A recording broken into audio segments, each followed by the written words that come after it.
What if I were to suggest that you play a key role in the awakening world? And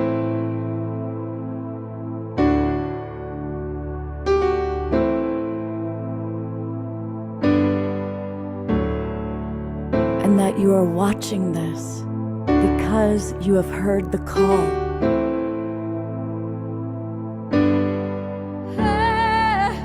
We can start right now by opening our hearts and minds.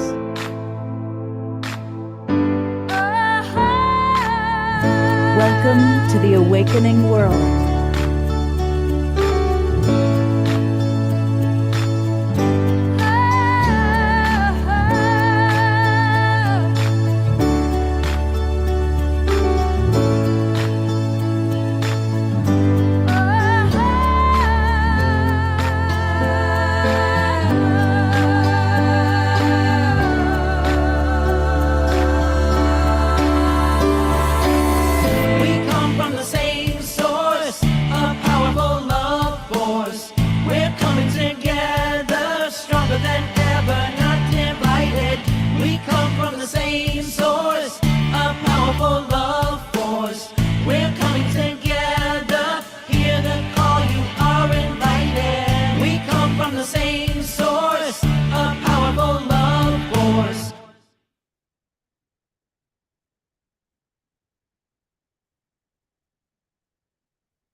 Good evening, everybody, and welcome to the Awakening World.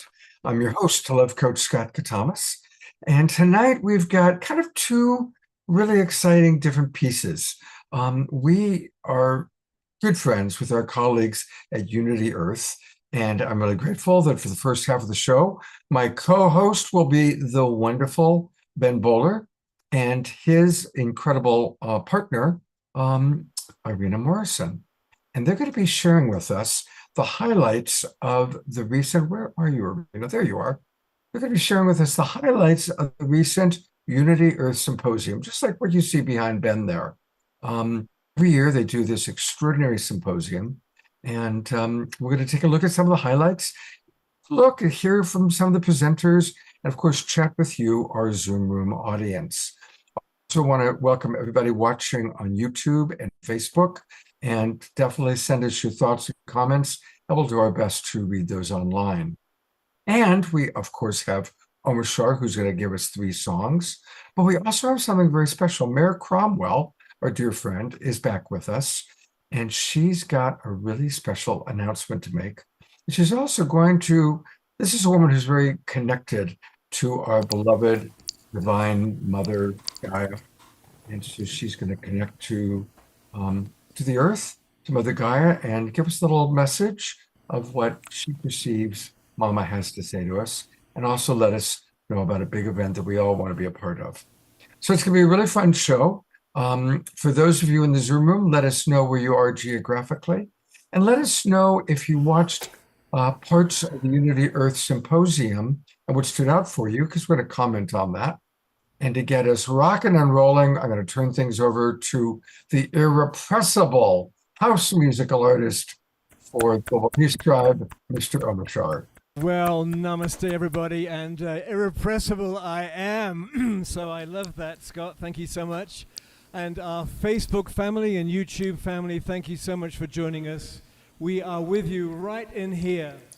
So without further ado, I need to mute a couple of people. Hang on. Can you co-host me, please, again? All right. Thank you.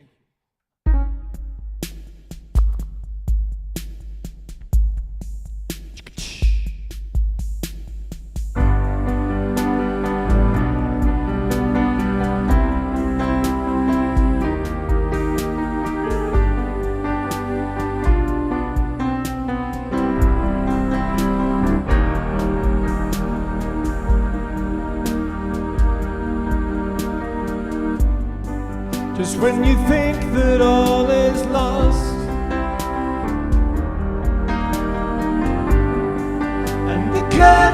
looks to fall. Perhaps it's just the song of hope that calls, and you trust in life exposed.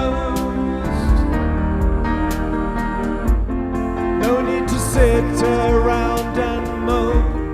Where there is love, there's always hope. Trust in your life and you will see that you reflect as me.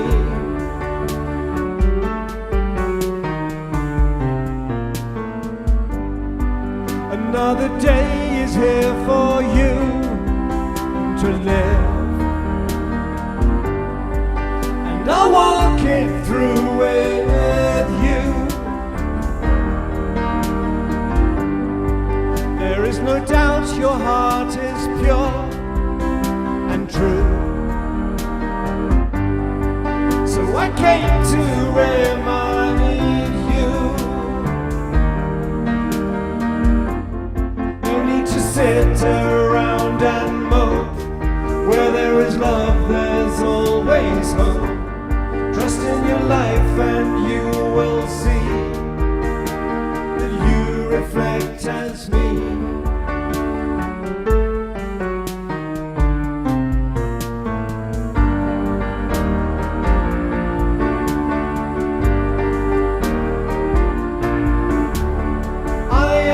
All that you will see. Have trust in your life and trust in me. Dust yourself down and I'll lift you up.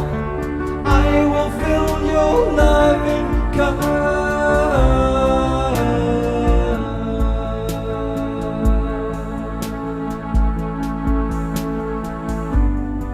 Just when you thought that all was lost,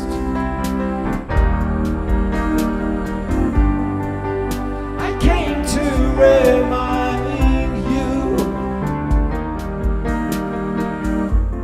No need to sit around and mope. Where there is love, there's always hope. Trust in your life and you will see that you reflect as me.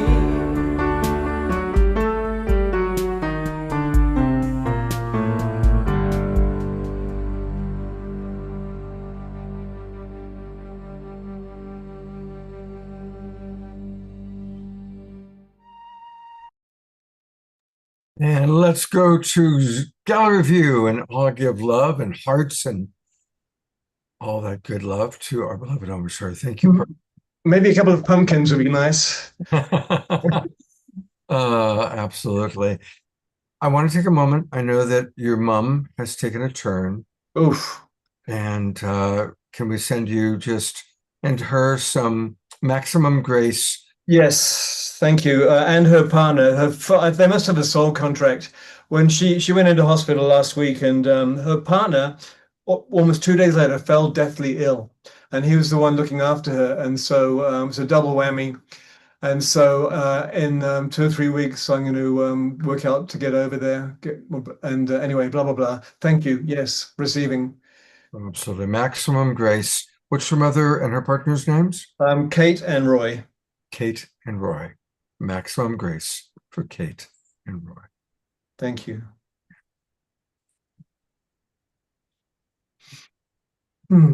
Well, here is our beloved friend Ben and his colleague and partner Irina. And one of the things I love about our show now, that we're almost completing 6 years of doing this, is our partnerships. And one of our favorite partnerships is with Unity Earth. And we've been working with you, Ben, from the very beginning when we first got started back in 2020.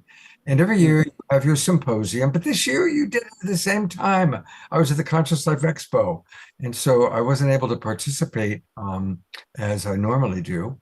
And so thank you for both of you for being with us tonight and putting together this kind of special greatest hits clip, if you will. And while I pull it up, I'd love for you to just share with the audience, anybody who doesn't know about Unity Earth, about the symposium, if you could introduce that for us, please. Oh, Irina, do you want to kick that off and then I'll follow up? Why do you do this to me every time? So, for those who don't know about Unity Earth or the Symposium, Unity Earth is a global organization, and we have been in partnership with Scott for many years, as he mentioned.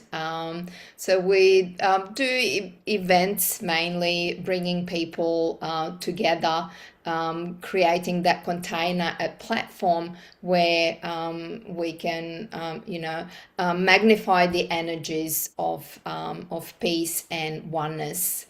Our major events, online events, are World Unity Week in June and Peace Week in September. And Unity Earth Symposium is one of those annual events that happens every February. And yes, this year we did do it a little bit later in the month than we usually do. So Unity Earth Symposium kind of sets the tone for the following events for the year. This year's theme, Spiraling Up, a New Energy for Planetary Consciousness. What can I say? It wasn't just a catchy tagline. It felt like collective rise into a more mature, more responsible kind of our collective consciousness. It reminded us that even with all the chaos in the world, and it feels like world is spiraling out of control, we actually felt that deeper, more intentional movement of spiraling up instead of out of control. Yes, it was a wonderful event. I'm really glad that to Scott and that we have this opportunity to share the highlights. And I'm quite curious to hear your comments from the audience, and what feelings and thoughts it stirs up within you. So the symposium may have ended, but the spiral is only widening. Oh, beautiful, beautiful, Irina. Thank you. Such a wonderful explanation of what happened in February at the symposium. And Scott, let me echo what Irina said, that we're really grateful to be back here at the Global Peace Tribe and the Awakening World. And yes, it is a long running, I think we're twins, right? So let me just zoom out a little bit and a thought experiment. Think about people in the future and historians when they look back at this time. When will they say that the new era began? And I think there's a strong argument that you could say December 2012 with the Mayan calendar, and there are so many birth events and so many initiatives got launched, and we know so many of them, including our first intercultural festival was across those 2 days in Thailand. Unified did their first meditation, Barbara Marx Hubbard, Steve Dinan, and where were you? December 21, 2012. It was an epic moment. But I think an equally valid argument of when the new era began would have been this time 6 years ago, in March 2020, when everything changed. And it was out of that time that the Global Peace Tribe, the Awakening World, was born, and World Unity Week was born. Purpose Earth emerged, and so much else besides. So I think we are living in the new era. We just haven't named it yet. But I think that we emerged, and certainly those platforms of World Unity Week and the Global Peace Tribe, coming out of that same space, out of that shared intention. So we are joined at the heart, and we are certainly joined at the solar plexus, I think, Scott, with our collective will here of what we are doing together. So we're part of the family, and we're all part of the one family. So it's great to be back here. The symposium was amazing. The speakers, Irina did an incredible job. Kurt Johnson did an amazing. Let me just say one quick thing about it. The first public day on the 21st of February was all about partnerships, networks, alliances, and coalitions. And you're going to see messages from Julie Krull and Dr. Jude Caravan and Rian Eisler and many, many others that speak passionately. John Raymer, many others that are passionate about this space, Laura Rose, etc. It was an incredible lineup. And then what was the third day on the 22nd of February was all about the future of interspirituality. Kurt Johnson, the anthologies, Matthew Fox as a keynote. Where are we going in our collective spiritual culture as humanity? Fascinating, brilliant, and insightful presentations. The original day was kind of a family call for Unity Earth on the 20th of February, which we had set before we even knew about the conjunction of Saturn and Neptune that was happening at 0 degree Aries, and everyone got very excited about the 20th of February. So it was very aligned and perfect, and the sort of three-part symphony that went into, and as Irina said, spiraling up a new energy for planetary consciousness. It wasn't just the spoken word. What we got back from the symposium is people were experiencing that, a spiraling up and a new energy for planetary consciousness, to which we're all a part and which we all belong. So thank you for doing this, brother. It's wonderful to be here with you and the Global Peace Tribe. Well, I'm going to start the video in about 1 minute, but I want to riff on one thing that you were talking about. And that is, it's interesting. Earlier this morning, I was in a Zoom room with Julie Kroll and Scarlett, formerly known as Tammy. And Scarlett was bringing up how when the pandemic hit in 2020, everything changed. And we all knew that everything changed. And while this kind of chaotic thing was happening, it gave birth to all these organizations: Unity Earth, the Global Peace Tribe, the Connection Field. And you know, we love that analogy of the caterpillar that has feasted itself to death, overconsumed itself to death, and then it dies, and this soup is formed out of itself, and there's imaginal cells that find each other. And one imaginal cell is Unity Earth, and one imaginal cell is Connection Field, and one imaginal cell is the Global Peace Tribe. And then within that are all of the individuals that are watching us and that watch all of these programs.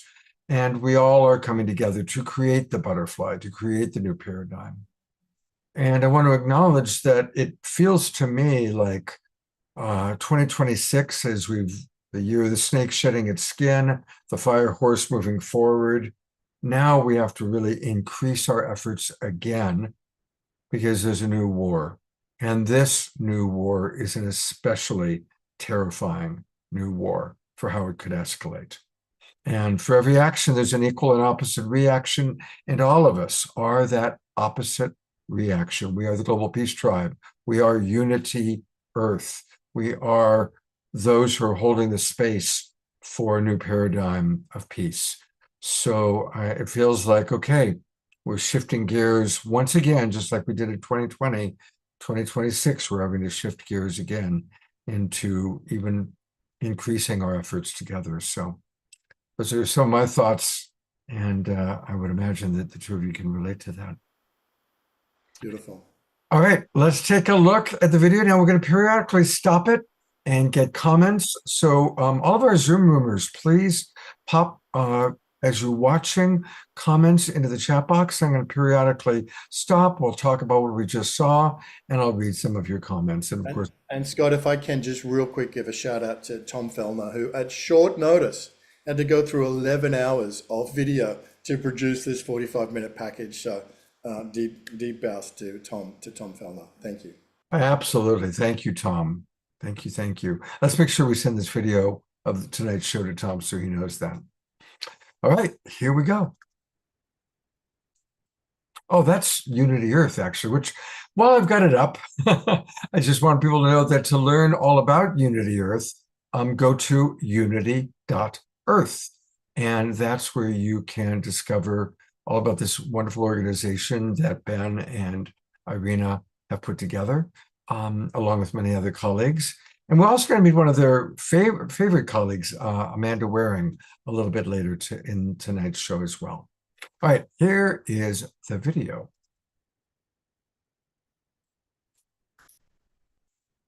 I keep going to the wrong thing.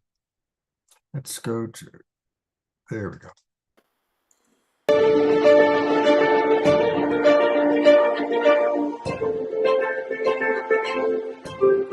We're gathered under the beautiful theme of spiraling up. And I love that phrase, because spiraling up doesn't mean rejecting everything that came before.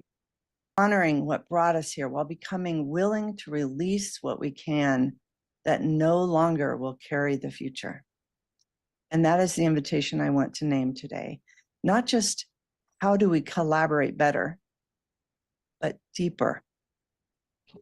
What kind of consciousness is required for collaboration to become truly transformative? And what kind of leadership is required if we're serious about impact, not just in numbers, but in depth, integrity, and planetary consciousness, planetary consequence, impact? So my answer is harmonic leadership.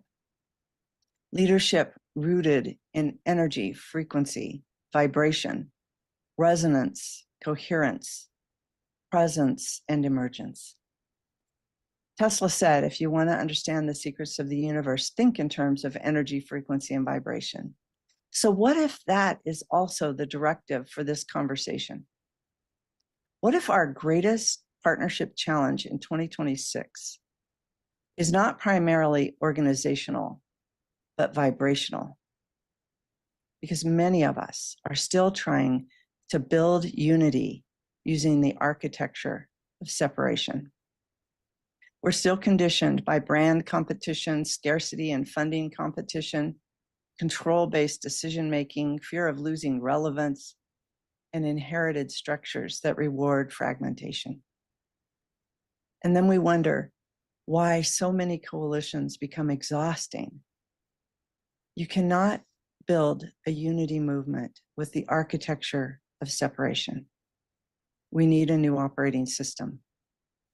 And that operating system is rooted in what many of us here know deeply, a unitive narrative, the lived recognition that reality itself is interdependent, relational, and whole.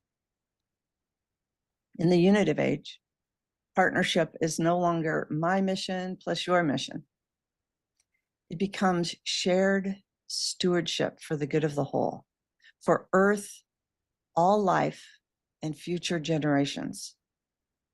That shift changes everything. History.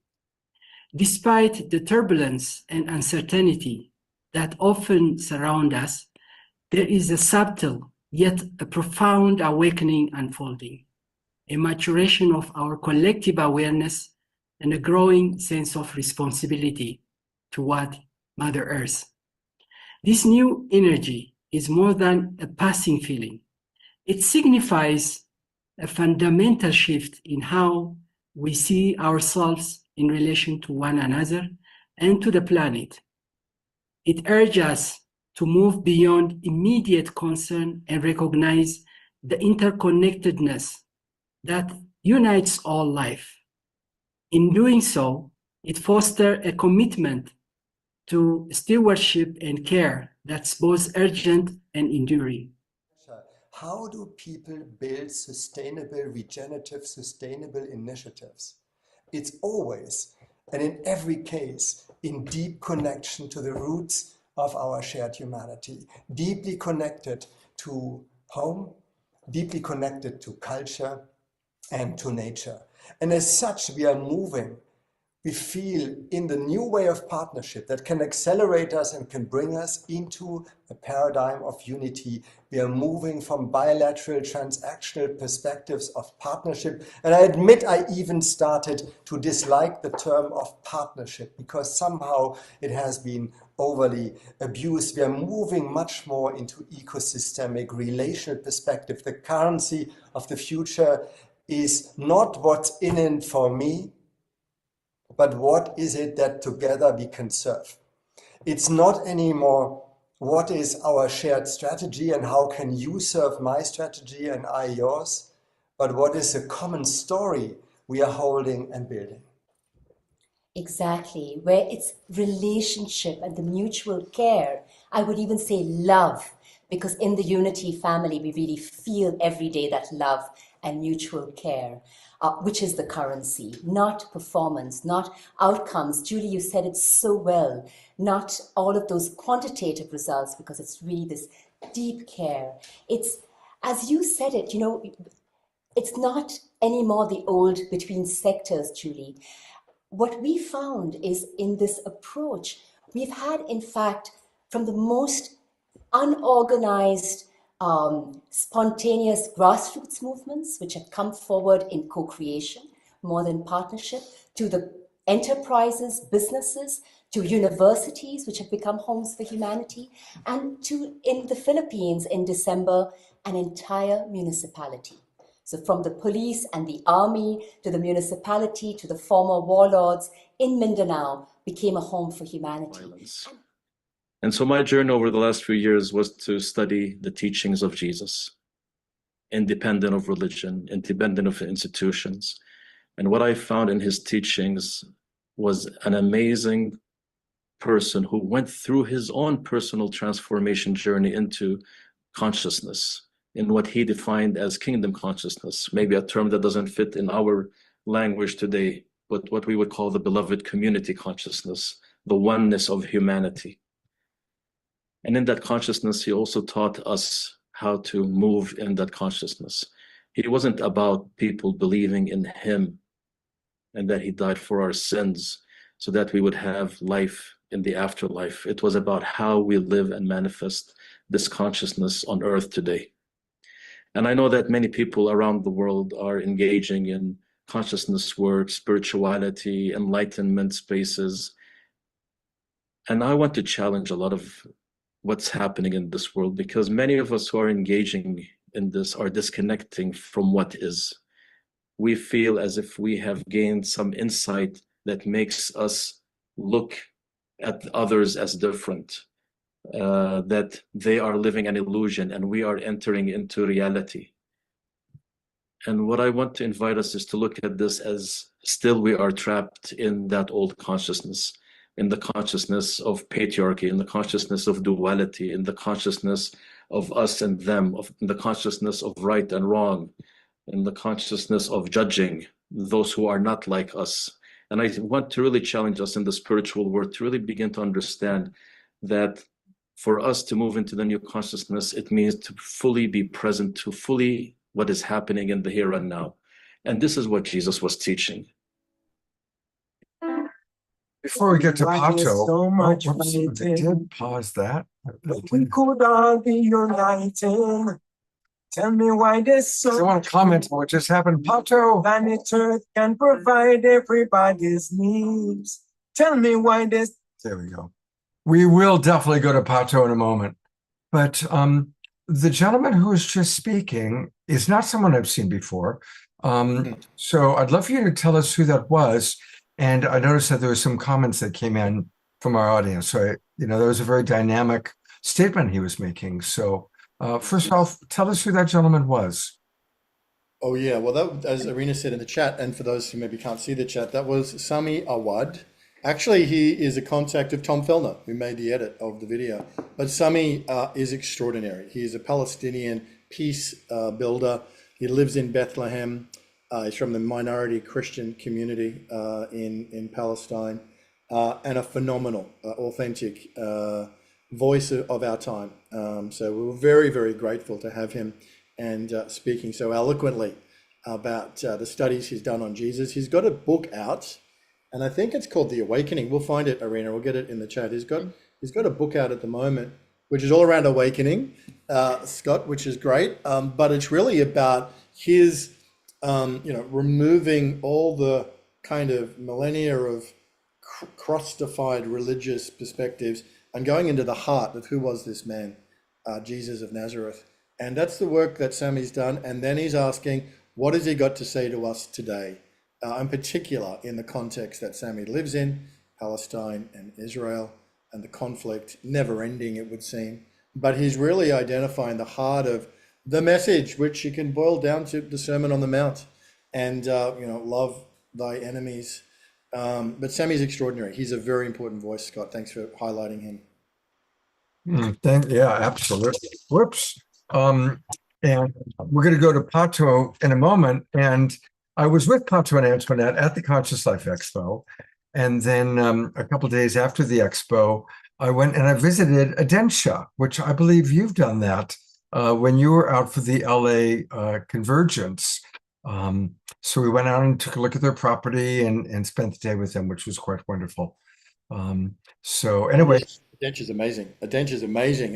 What an experience! And Sammy's book, just to close that loop, is called The Sacred Awakening, and it's just out. So go and find it.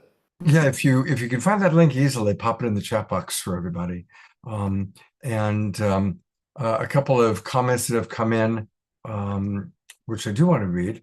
Eleanor Joy writes, "Be in the here and now, plus have a consciousness of we rather than me, starting with our current relationships, whether of an intimate nature or a casual nature."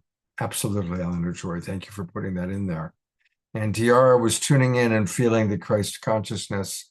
So I want to acknowledge that. And Ayata writes, "Hello, dear tribe. Sending loving blessings to all from the sacred Salish Sea. I feel so blessed to be part of this community, particularly in these fraught times, and recognizing, yes, we started at the start of COVID. And with the greater escalation into war, she acknowledges how important it is for us to all come together in connection, peace, love, kindness, wisdom, and solidarity." Those are Ayata's beautiful words. And we now get to go one of our absolute favorites. Before we continue, Scott, do you have your computer sound on properly? The sound, the music's a little interesting. Might be the recording. The voice is okay. I'm looking at my sound. I've got noise removal on. I don't have original sound on. Yeah, just try that. But it's when you share screen, there's 3 buttons at the top, and you go down and it says share computer sound, and you can increase the quality there. Yeah. I've got the share sound on. Okay, let's just go for it. It might be the recording. To stereo. Sure, it might be the recording. It's all good. Okay. The voice has sounded perfect. Thank you. All right. And I'm going to go back just a little bit to the start of Pato, since I kind of interrupted. There we go. When we could all be uniting, tell me why there's so much greed. When planet Earth can provide everybody's needs, tell me why there's so much division. When we got so much in common, to see a change you gotta be the change. Shine your light, stand up for the right, and let's unite as we all come together as a spiritual family. Let's unite as we all come together on this caravan of you. Can you make it full screen, Scott? Let's unite as we all come together as a spiritual family. One love. Let's unite as we all come together on this caravan of unity. Well, they say each one teach one, but first we've got to reach one. So we're reaching out to the world for more unification. UNITY spells a unity. That's what we need in our global community. No more hate, prejudice, or animosity. Let's replace that with generosity. One for all and all for one. Each one teach one how to get along. Divided we fall, but together we strong. And if we stand up together, we could never go wrong. Let's unite as we all come together as a spiritual family. Let's unite as we all come together on this caravan of unity. All connected. Have you seen a rising temperature in people's willingness to collaborate and lowering the barriers to really enter into meaningful partnerships and alliances? Actually, for us at Fuji Sanctuary, it was us that had this transformation kind of. In the beginning, it was only for our members praying for peace, and we were devoted in protecting Fuji Sanctuary for the members of our community. But we realized, and this again comes from Nipun, a circle is beautiful, but a circle creates boundaries with inside and outside. And what we need is one twist to make it Mobius so that anyone can naturally come in and anyone can naturally move out, which creates a flow and movement.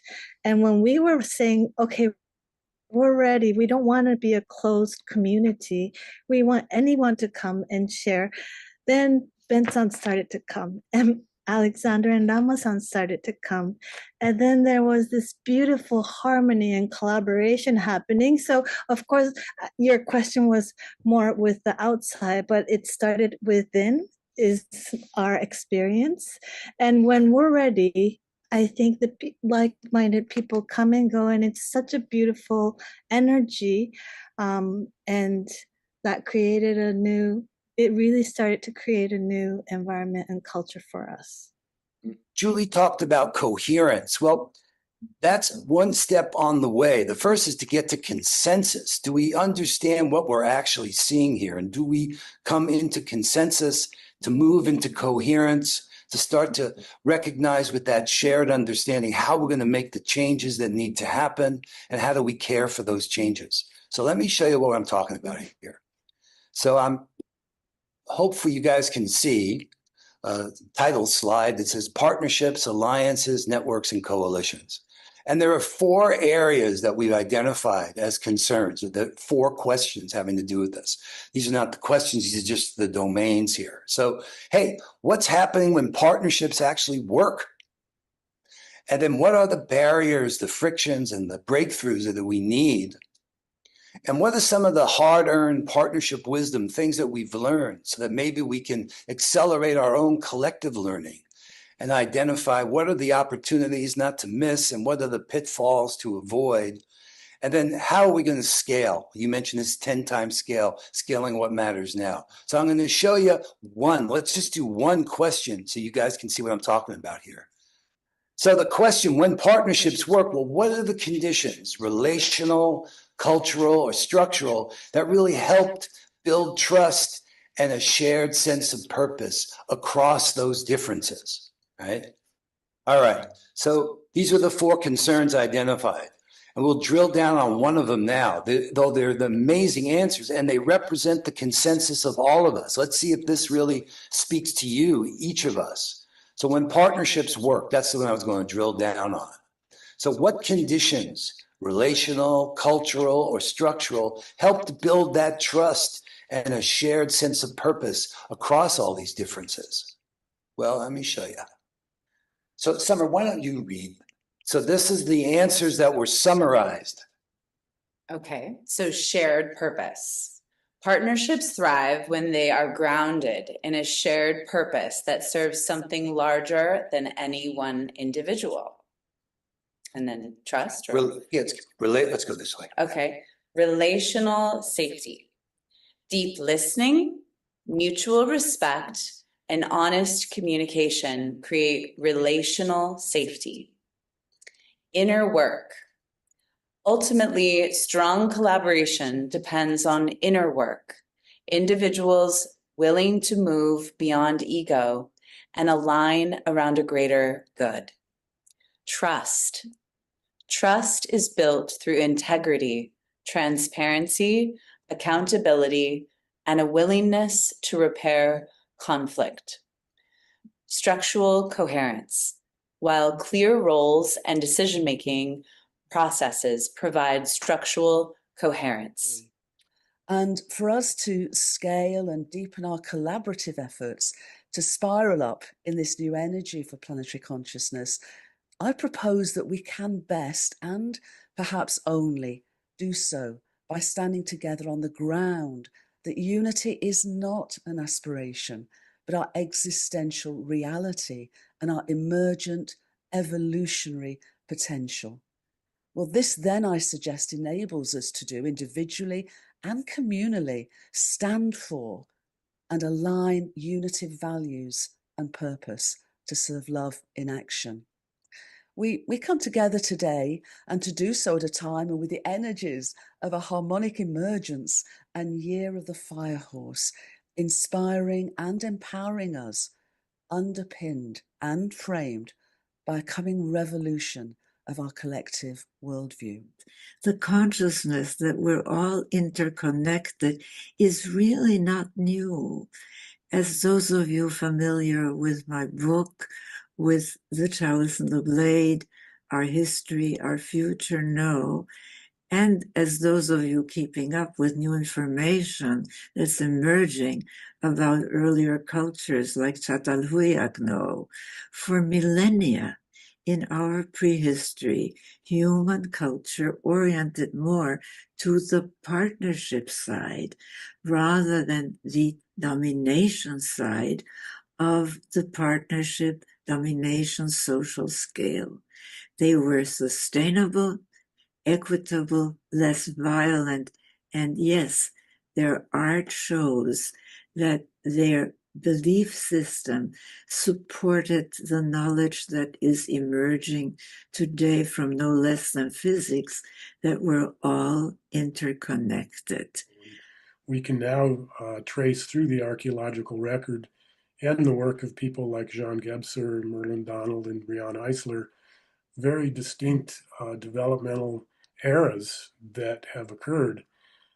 And we run into Brianne Eisler's work in the most recent of these stages, between about 10,000 years ago and 5,000 years ago. But what she revealed that's really so stunning in The Chalice and the Blade was that between about 10,000 and 5,000 years ago, there were societies, Çatalhöyük and Jericho, and eventually the Minoan civilization on Crete, where men and women really worked in partnership, and there was a high regard for nature.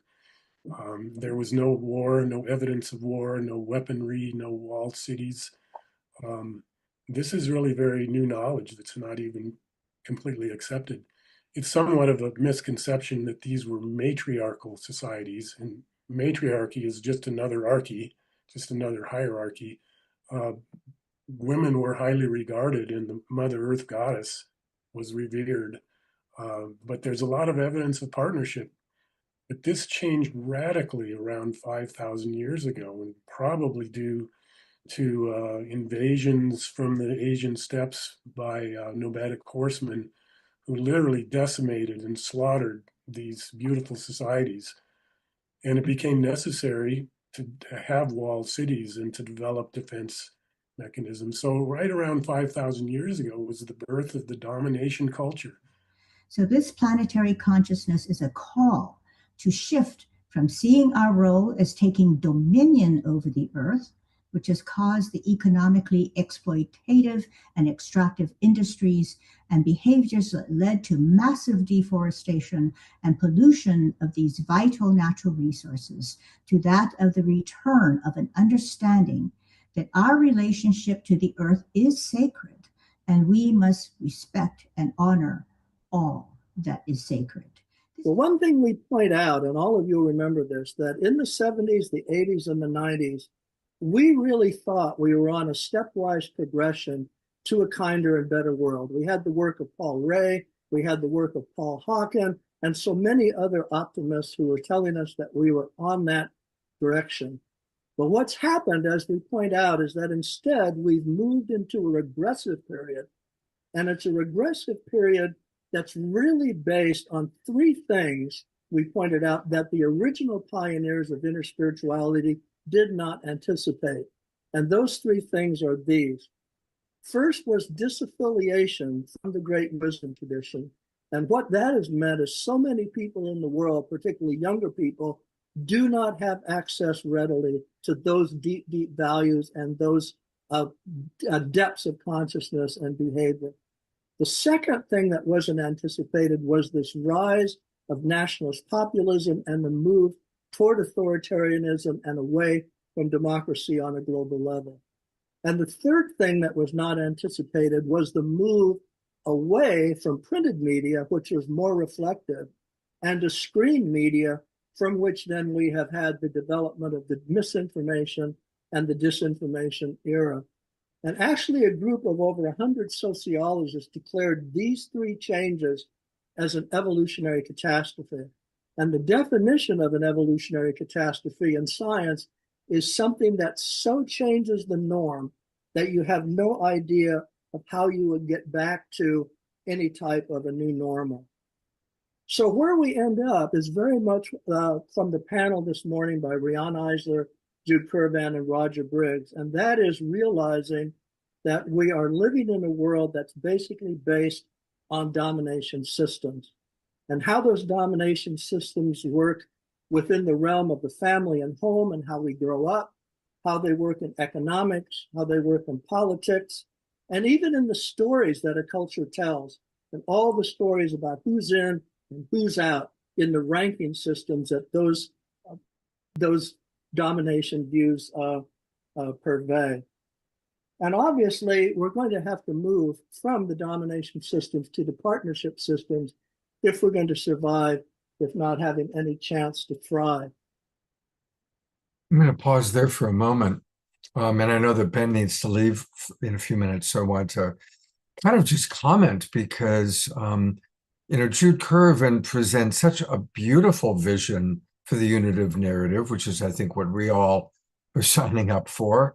But Kurt just expressed some very real, legitimate concerns about how things seem to be going in the opposite direction. I'm curious for Ben and Irina, what were some of the comments from the audience or other parts of that perspective? Because that's a very dynamic juxtaposition.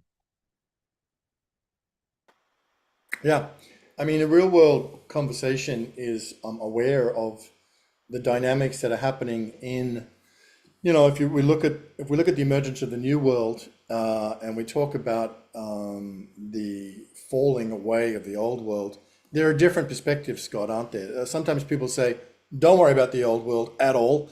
Just live in the high vibration of the new and emerging paradigm. And that's great if you can do it. And that's a beautiful way to approach it. Others may be more about hospicing the old dying systems.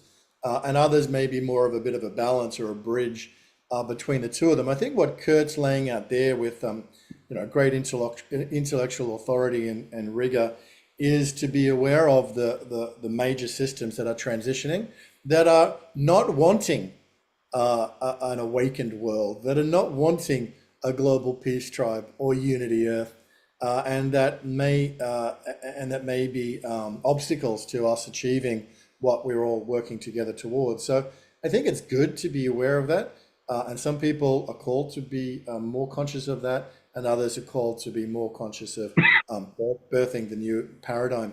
Irina, what are your thoughts? I do agree with you that the feedback or the comments were mixture of everything, a little bit of everything. But I think that the main message was loud and clear and received very well, that to move forward, that coherent society is necessary, the partnership, the unity, and to spiral up, to evolve further as a race and globally, collectively, that communities need to consciously evolve together in that coherent movement. So I think that main message was very well received, and gladly, I think the entire vibe throughout the symposium was very, very high. Thanking to our guests and speakers and everyone who spoke so deeply and meaningfully about where we need to go. There are 3 videos in the chat box for our Zoom room audience that are really worth watching. One is from Reverend Jeffrey, all about the latest on the age of physics and spirit and the unified human. Then there's a 5-minute video I recently recorded about what I learned from one of my great teachers, Grandfather David, about moving from money, sex, and power as what we're striving for, and replacing that with service, devotion, and humility. And I would love for people to watch that video. It's only 5 minutes long. And then the brilliant Jude Curvan, about a year ago, created an extraordinary video It's 15 minutes long or 16 minutes long, all about the unitive narrative and the true nature of reality. I think it's brilliant. So 3 videos in the chat box. In case we don't get a chance to say hello or goodbye to you, Ben, our partner Omashar just wrote in the chat box, Ben, I'm also feeling that within myself, this resistance to awakening, perhaps it's birthing pains. Connie Baxter Marlowe writes, the vibe was impeccably high in the Symposium. It is key that we feed the collective consciousness with the highest vibration we're capable of. Ben, your final words of wisdom, anything you want the audience to know before you depart? Well, this is beautiful. I just texted Irina and said it's wonderful to be reliving the Symposium. It really was. And he is so special. Tom Fellner has come in the room, by the way, Scott. So we were singing his praises earlier, the editor extraordinaire of this highlights package and digital marketing whiz for Unity Earth and other things. So it's great to have Tom here. Thank you so much, Tom. You did a great job. Yeah, we gave him about 24 hours notice and he managed to do it as a volunteer.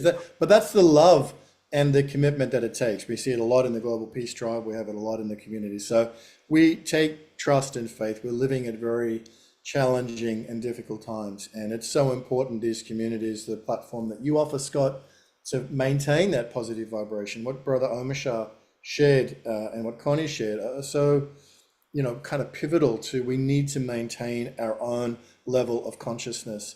I would encourage people, if they were, called by any of the speakers, including the ones coming up, dig a little deeper. Go and look up Sami Awad and his book. Watch the Jude Caravan video. Find out what Julie Krull is doing with the Coherence community.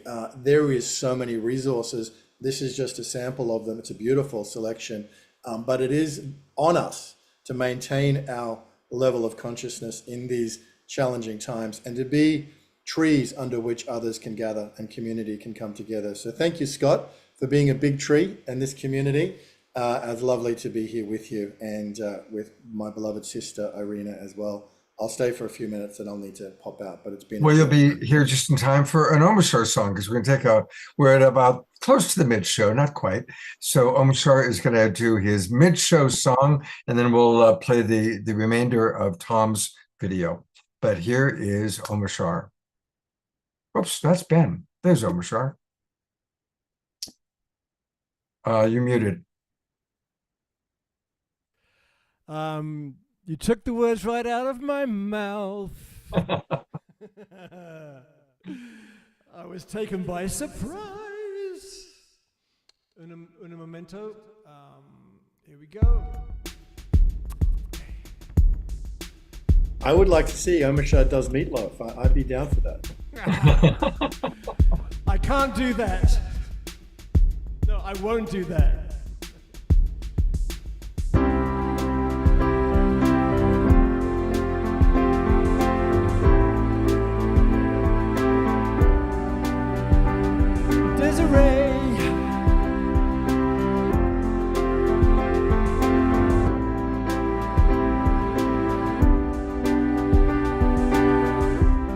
The open roads of this brand new start,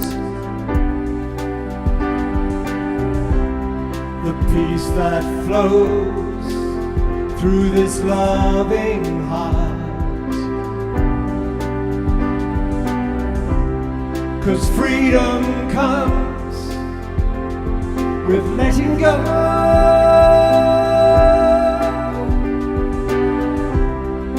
Life renewed, new seeds to sow. Take my hand, I'm with you now. Relax yourself, your furrowed brow.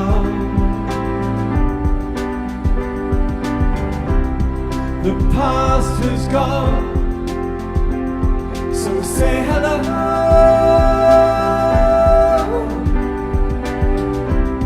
No looking back,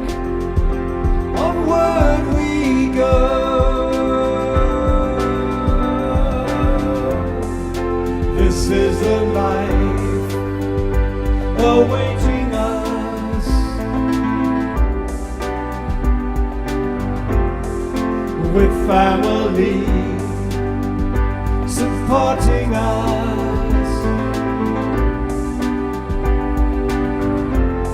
The sword of truth has cleared the way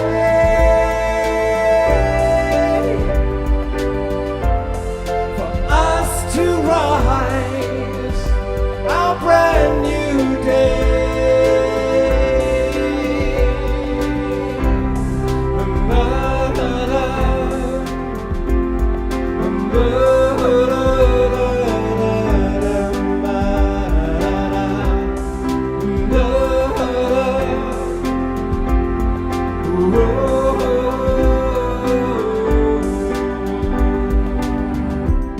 New mountain peaks for us to climb,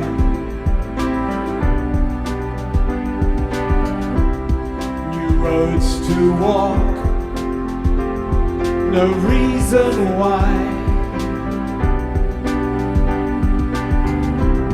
It's time to know that we are one.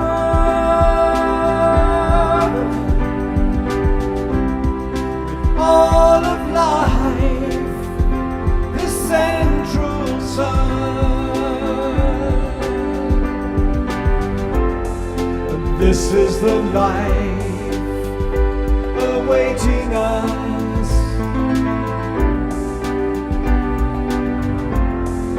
With family supporting us, the sword of truth has cleared the way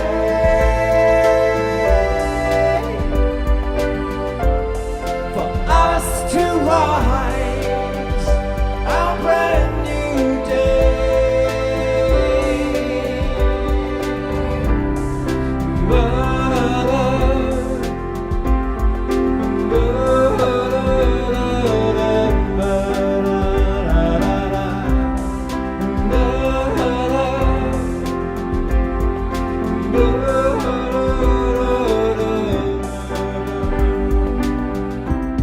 Cause freedom comes with letting go.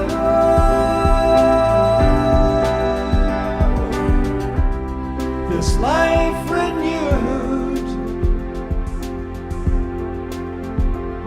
new seeds to sow.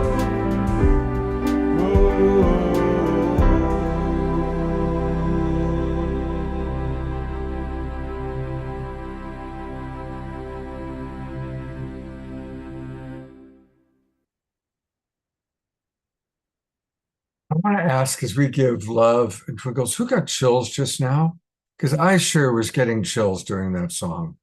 That was every line is so appropriate, and I could see something. I mean, Ian was losing it.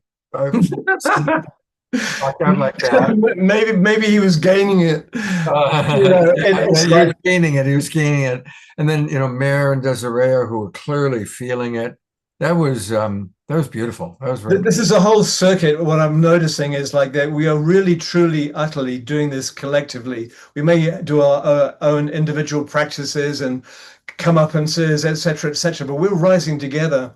And I find that the more we're in cohesion, the more the source seems to sing through me. And I know that all our other beautiful high consciousness musicians would probably concur.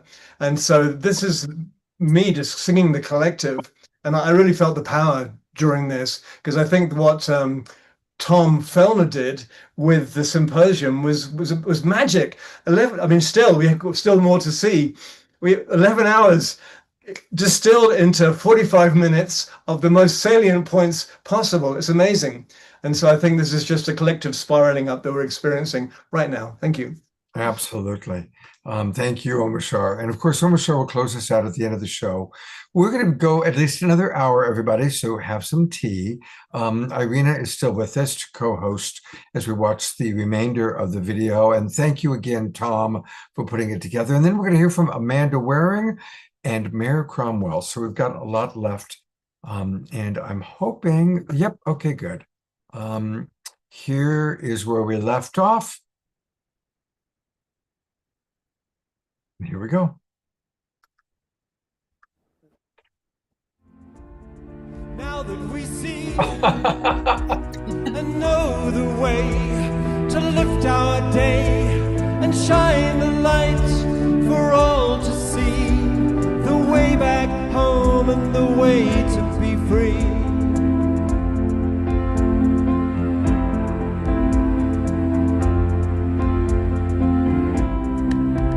Let our love lead the way.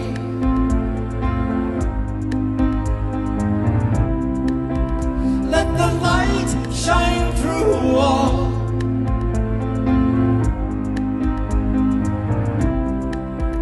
Let our hearts and minds be free.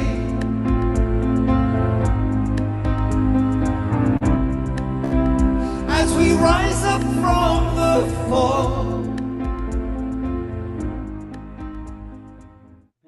Clearly, we are living in a most critical moment in history. And, you know, as a liaison for many years between the private sector and the U.S. Department of State's Bureau of Education and Cultural Affairs, all up until the pandemic, I was a believer that governments were going to be the solution. I really felt that we were on this extraordinary path, as Jonathan talked about, you know, an amazing path and Kurt, to sort of a civil society that influenced democracies.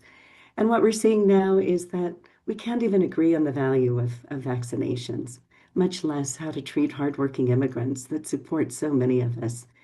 And I think what we're coming to understand is that it's groups of people and organizations like the ones represented here today that are the essential basis for our future survival, and more than that, for our survival, for our thriving. So, you know, as we move from isolated initiatives to interconnected ecosystems, from guarding our ownership of our projects to starting to embrace our shared emergence as a vibrant field of collaboration, I just want to say that I think the Holo movement is one example of what becomes possible when these ideals are put into practice. When we have catalytic social movements aligning purpose and unifying values in service to the greatest good. The Holo movement isn't an organization. It's not a nonprofit. It's not a business. It doesn't even have a bank account. It's a community of like-minded organizations supporting one another's autonomy while discovering the shared purpose that allows us to amplify one another's impact. And what we've seen through ever-growing circles of alliances with Unity Earth, Gender Equity Reconciliation, LightNet, Metaculture, She's the Universe, the Choose Love Movement, Home for Humanity, Kinship Earth, the Conscious Healing Initiative, Juntos Regenerative Farm, Pro-Social World, and Spirituality, to name just a few. What we see is that through the formation of what we also call holons, groups of 3 or more people united by a common mission, that these small constellations are intimate enough to stay human, yet powerful enough to radiate coherence into the larger field. I think that what we're talking about here also, the learning how to co-create on another level and in a different way, and what we're also, of course, doing in One World and in all kinds of other ways, that's the step I feel is now becoming more and more able. And I can see our journey also with the 99 days, with the seasonal programs that we've done and the 99 days, and then the further developing of that. There is kind of like a more capacity for us to do that, and the way we're using AI as well. But there's also, I think, the necessity, because of all the shadows that are coming into the light, there is more longing to do something differently. And I think that really has to do with co-creation. Life is all about co-creation. That's why we're here. Otherwise, if there hadn't been co-creation between my parents, I wouldn't be here. So it's really at the heart of that. And to find the ways to meet people where they are at and then take them on a journey. And some can go very far, and some can have just enough courage perhaps to take one step, or just be honest and inviting that kind of space, I think there is more potential for that. And you know, the doing peace differently that we did in South Africa, in Cape Town in November, was an experiment around that. Can we do that? And it became clear that if we do slow down to speed up later, if we can really come into that connection with the heart, that people are from that longing finding more ways to take a little step for them. And the smallest step is just as important. It's such a joy, such a blessing to gather together for this symposium that reminds us not only that we are united as one earth, one universe, one consciousness, but that also reminds us that we are spiraling up together in coherence, in consciousness, not separate, but together. And this is actually what our Vedic traditions, what our Dharma has been telling us for thousands of years.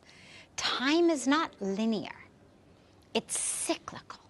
And it's cyclical that is getting higher and higher and higher as we awaken more and more fully, more and more deeply to the truth of who we are, to that coherence, and to that consciousness.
I had a dream about 25 years ago that was very foundational for me.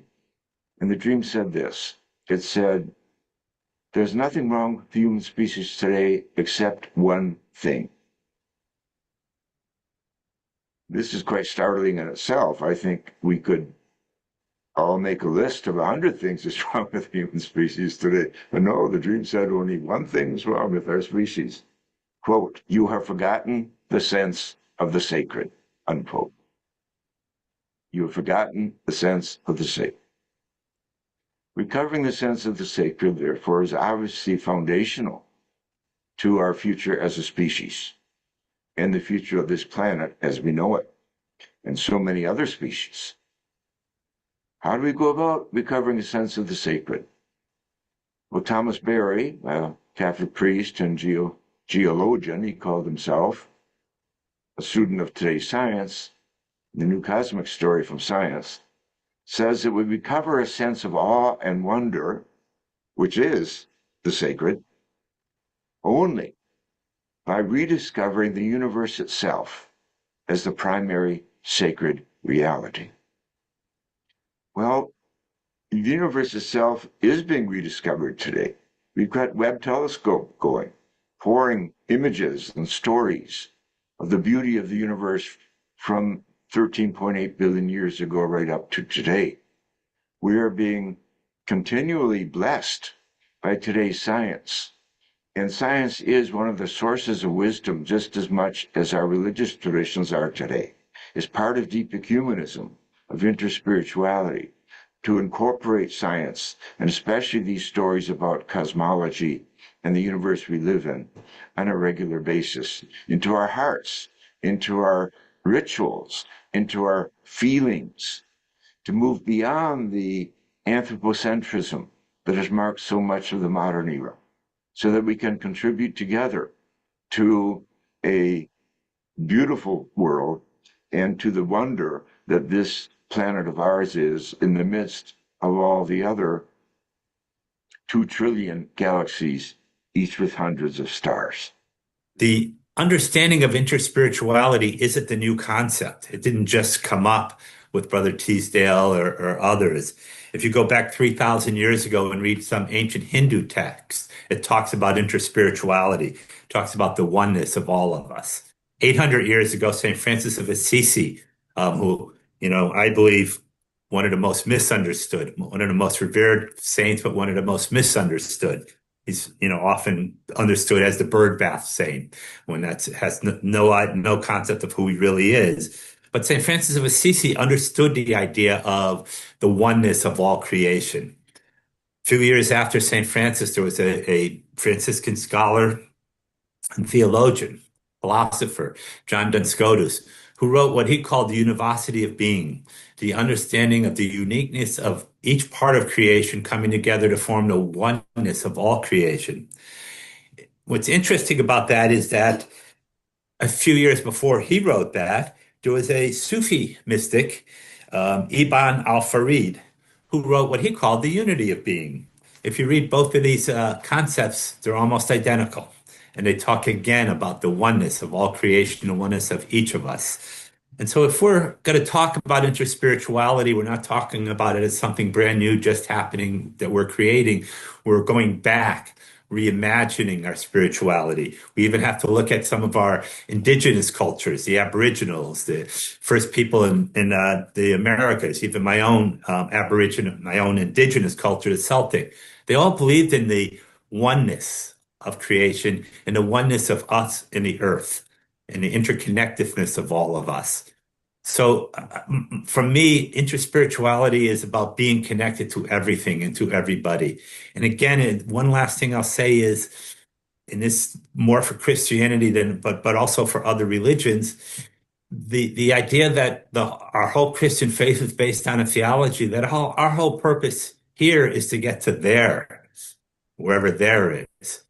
I often ask the question, do you think Jesus came with a building plan or an evacuation plan?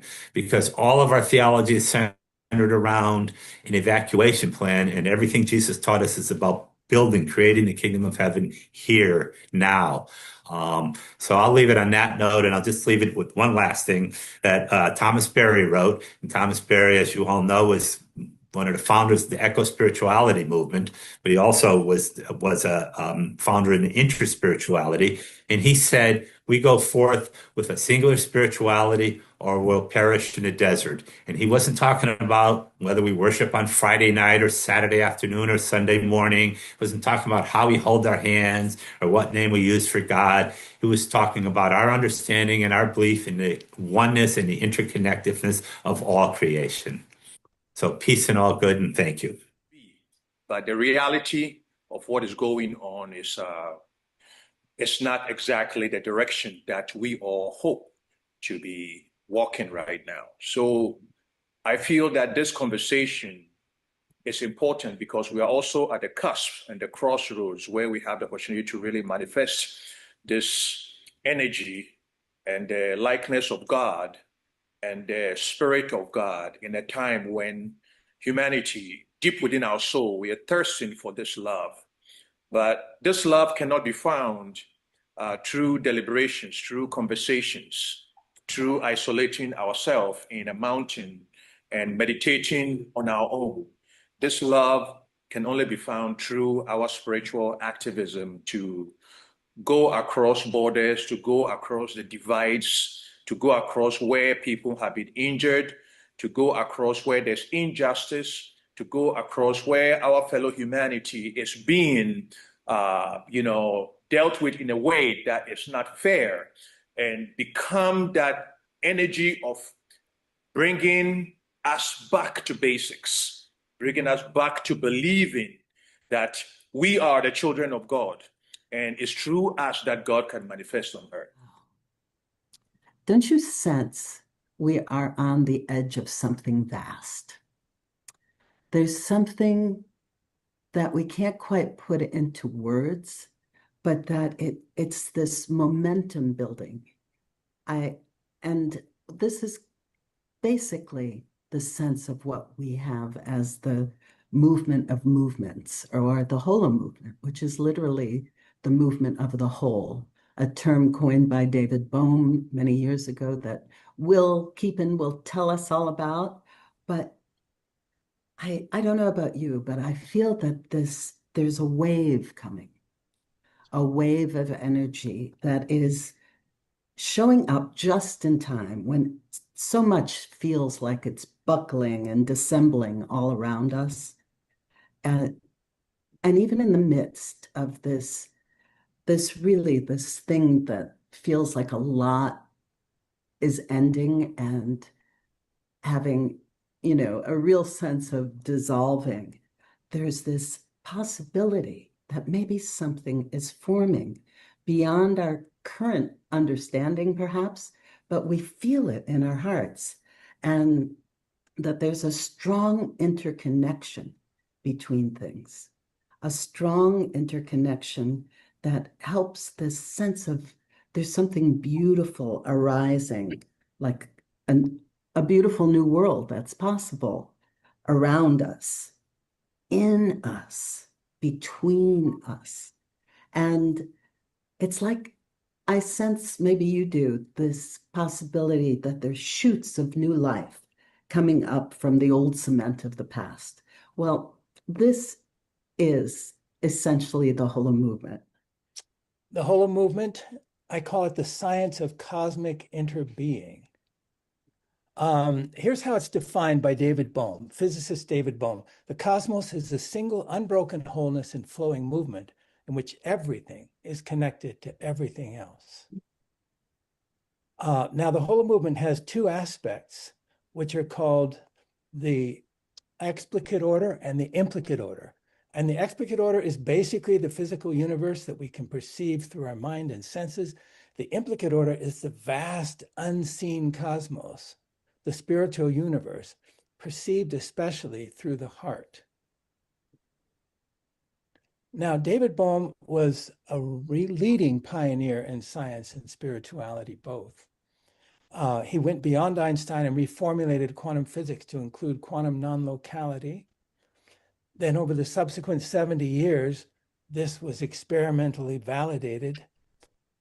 He conducted extensive dialogues with leading spiritual masters, Krishnamurti, the Dalai Lama, and others.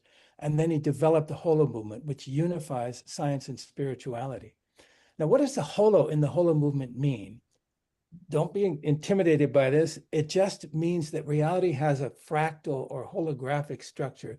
The simplest example is given by that formula at the bottom. If you plot the graph of that formula, you get this figure, and it has a very unique structure. If we zoom in right at the top, we get this. And just bear with me here. I'm going to zoom in again, and we get this. So we're sort of diving in, magnifying by a factor of 10 each time. We zoom right into the center, and we get this. We zoom into the center pinch point there, and we get this. We zoom into that cross at the center, we get this. We zoom into that star at the center, we get this. We zoom into that black spot at the center, and voila, 136 million times smaller, we see an exact replica of the original.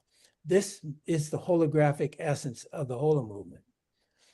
Fractals, or this holographic structure, are modern scientific discovery of the ancient principle of correspondence, as above, so below, as within, so without. Now, we might think this is all just mathematics, but it's all around us in the natural world. Look at a fern. Each leaf of the fern is a miniature replica of the whole. the wonderful Romanesque broccoli. Each nodule on that broccoli is a miniature version of the entire thing. And if you look at the surface, each tiny, tiny little nodule is itself a miniature replica of the whole. Tree branches. Each branch is like a miniature trunk with its own branches. Lightning has the same structure. This is the human eye. You can see the pupil at the top, the iris. That's the blood vessels in the human body have this same fractal structure, as do the trachea and the lungs. So in analogous, direct analogy to these examples in nature, consciousness itself has a fractal structure. As Rumi puts it, as he so eloquently does, the secret turning in your heart makes the entire universe turn. And we see this across all the religions, that there is this oneness with the infinite divine, whether it's in the Upanishads, the Bhagavad Gita, the Bible, the Quran, Al-Haq from Al-Halaj, the Psalms. We see that the teaching of all of these scriptures and religions is that the full infinity of divinity is within you. So you are not just a drop from the infinite ocean. You are the drop. I'm sorry, you are the infinite ocean contained in a single drop. And my gem I want to bring is something I learned the year I met Wayne Teasdale, who to me is the inspiration of all of this. And it's 1999. It was Cape Town, South Africa. Many of us were there. And not only was I introduced to interspirituality, but I was introduced to a term, Ubuntu. And that is the gem I am bringing to this group. Because Ubuntu means I am because we are. We're all connected. We're all part of a circle. We are because I am, which means that each of us is unique and has a gift that only each of us can manifest. Therefore, our job is to foster that gift in every other person. And so we have 4 Ubuntu hubs in Africa where we're building schools and hospitals and universities and all kinds of wonderful things to see this word incarnate in the lives of communities from Uganda to Zimbabwe to Kenya to Cameroon. Listening is a sacred art and a spiritual practice. And we find one of the first things that I noticed when I got involved in interfaith work about in 1991, however long ago that is, was the fact that we needed some way of communicating with people who had different belief systems and different ways of thinking about their spiritual lives that would get us not in a cooperative mode and in a way that we could speak in a safe space and not have to be concerned about someone trying to change our minds about our faith tradition. And so listening and with respect and speaking with respect was a very big part of that. Matthew Martin said, imagine a political coalition of spiritual, religious, ecological, peace, and social justice groups joining together to transform national and global politics, to make decisions and policies based on the highest spiritual, humanistic, and ecological values. Let's join Matthew in imagining that political coalition of spiritual, religious, ecological, peace, and social justice groups indeed. I want to briefly address the darkness of the world today that Gard Jameson called the pain of the planet, the never-ending wars, the revelations of depravity, the rise to the surface of xenophobia and racism. Everyone coming together under the banner of Unity Earth must take our name seriously. Unity is rare here on planet Earth, but we are holding such an important light. And the light always conquers the darkness, although maybe not as fast as we would like it to. But this symposium has taken us on a journey to the future, giving new energy for planetary consciousness as we spiral up together. So we started on day 1 when we gathered as family, and we had that special feeling of of one home, as Rama and Alexander would say. And then on day 2, we examined new kinds of partnerships. Julie Krull pointed us so brilliantly toward partnerships that are based on aligned frequency and harmony that weaves together our differences. Syed Salman Chishti mentioned shared noble intention. I love that phrase because really ours could not be more noble as we all strive to bring this planet to a place of more light. And I love that Jonathan Granoff spoke about Hearts Without Borders. Beautiful. And Yuka Sayanji and Laura Rose spoke about the importance of caring for one another.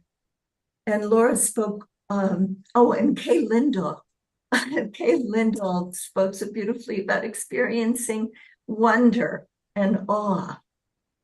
And then on day 3, when we moved into the future of interspirituality, we explored the spiritual foundation that fuels this new energy for planetary consciousness.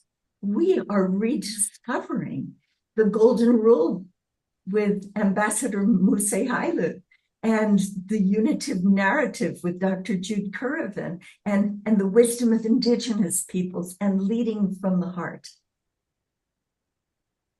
Our amazing Kurt Johnson said that our work must be consistent and courageous. So let us take his words to heart in the love story that Yanni Maniatis just referenced, and let us spiral up together in unity.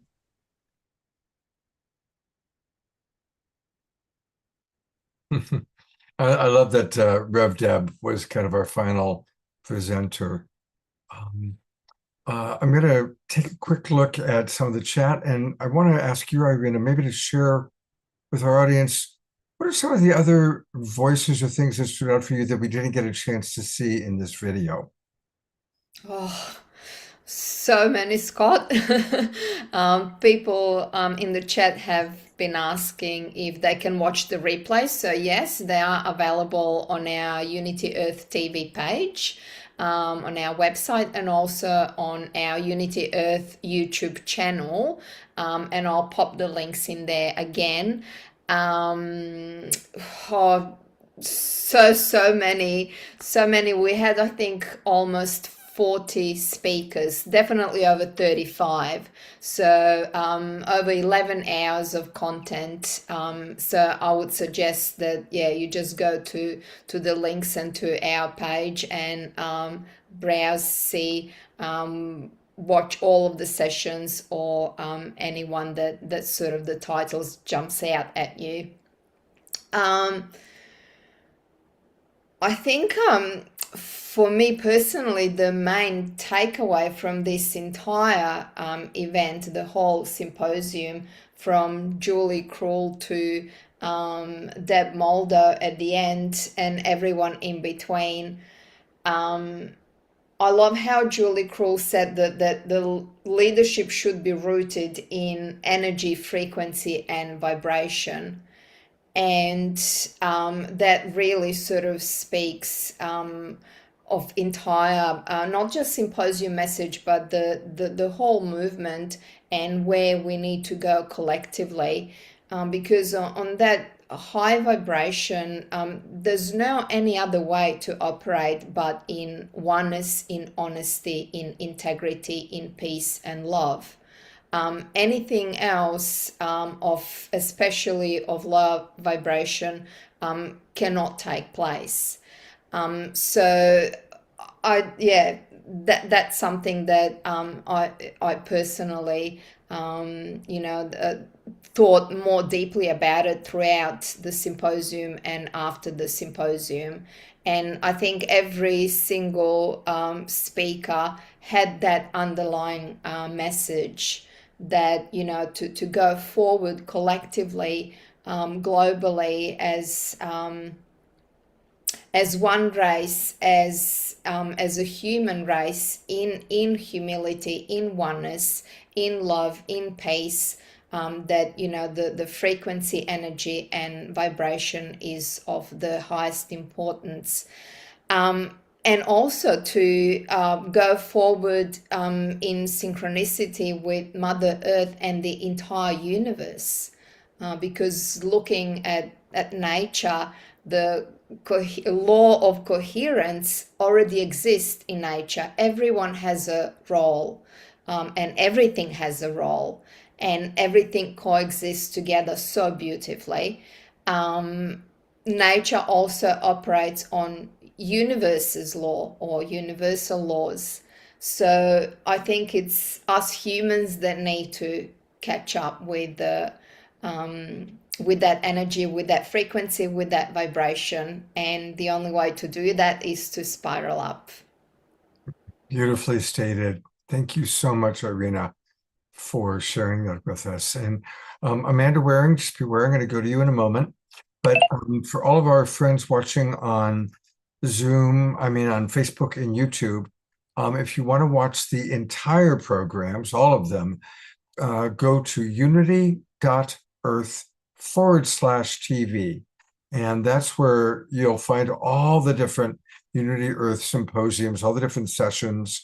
I think most of the sessions were 2 hours long. Is that accurate? Yes, about 2.5 hours. So there's in total 4 sessions, and about 2.5 hours each. Right. So there it all is. And thank you, Irina, for being with us. And thank you, Tom, wherever you are. I think you're still in the Zoom room with us. God bless you. And thank you. Yes, he did an excellent job putting these highlights together. Thank you so much, Tom. And so much love and thanks to you, Scott, for giving us this opportunity. It was so wonderful to relive the symposium. Ben was sending me messages throughout saying, oh, it's so great to see all this again. Yes, so thank you so much. And thank you for giving us opportunity to share this with the wider audience, which is also very important. I'll look forward to collaborating with you again in September for International Peace Week. Absolutely. And Maybe even next year, before. please, when you schedule it, don't schedule it the same weekend as please. Yeah, not a problem. All right. Well, speaking of Unity Earth, one of our friends that's been on this show before, who's almost always on Unity Earth, Unity Earth has a meeting every Wednesday. And I popped in just in time to see Amanda Waring. They kind of dedicated today's show to Amanda and your wonderful work. Now, of course, you've been on our show, you've recited poetry and shared your wisdom. But I'd love to give you a few minutes to share with the audience a little bit of what I got a chance to see earlier this afternoon. So welcome, Amanda. Thank you so much. It's wonderful to be here. Yes, so tonight, well, it's tonight in the UK, we did a program on death and dying. So a really important subject matter. So I am a death doula, an author and a filmmaker on end-of-life care. And part of the reasoning for around this was the lovely Linda DeHart and I had created a beautiful short film that really expressed part of me taking somebody through their passing that was a dancer.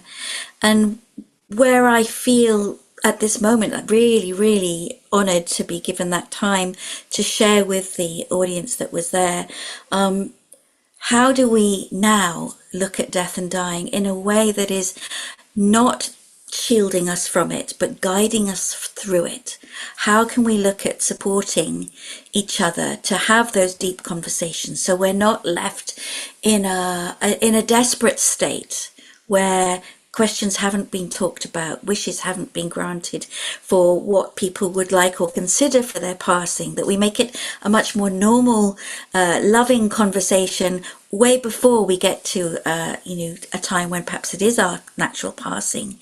So, and Omisha's just said, would I read that book excerpt? If that's fine, I would love to. I've written 2 books on death and dying and over 50 films I've made on death and dying as well, and training packs. And in the UK, I set up the Dignity and Care campaign that's had about 250,000 dignity champions. So it's a passion of mine from the personal perspective of my mother and her passing, which was good in the end. But I think we also were discussing those uplifting moments where the unexplainable, the butterflies that appear when a loved one has passed, or the other signs that are there, or that moment when you're sitting with the dying and you feel when that spirit has gone and the body is just left as that shell. But Scott, if that's all right, are you happy to me to read? Yes, please do. Okay, so Omashar, this is your request. So this is from my book, The Heart of Care. And this talks about my trainings and workshops that I do, and I teach doctors and nurses around compassionate care as well as carers.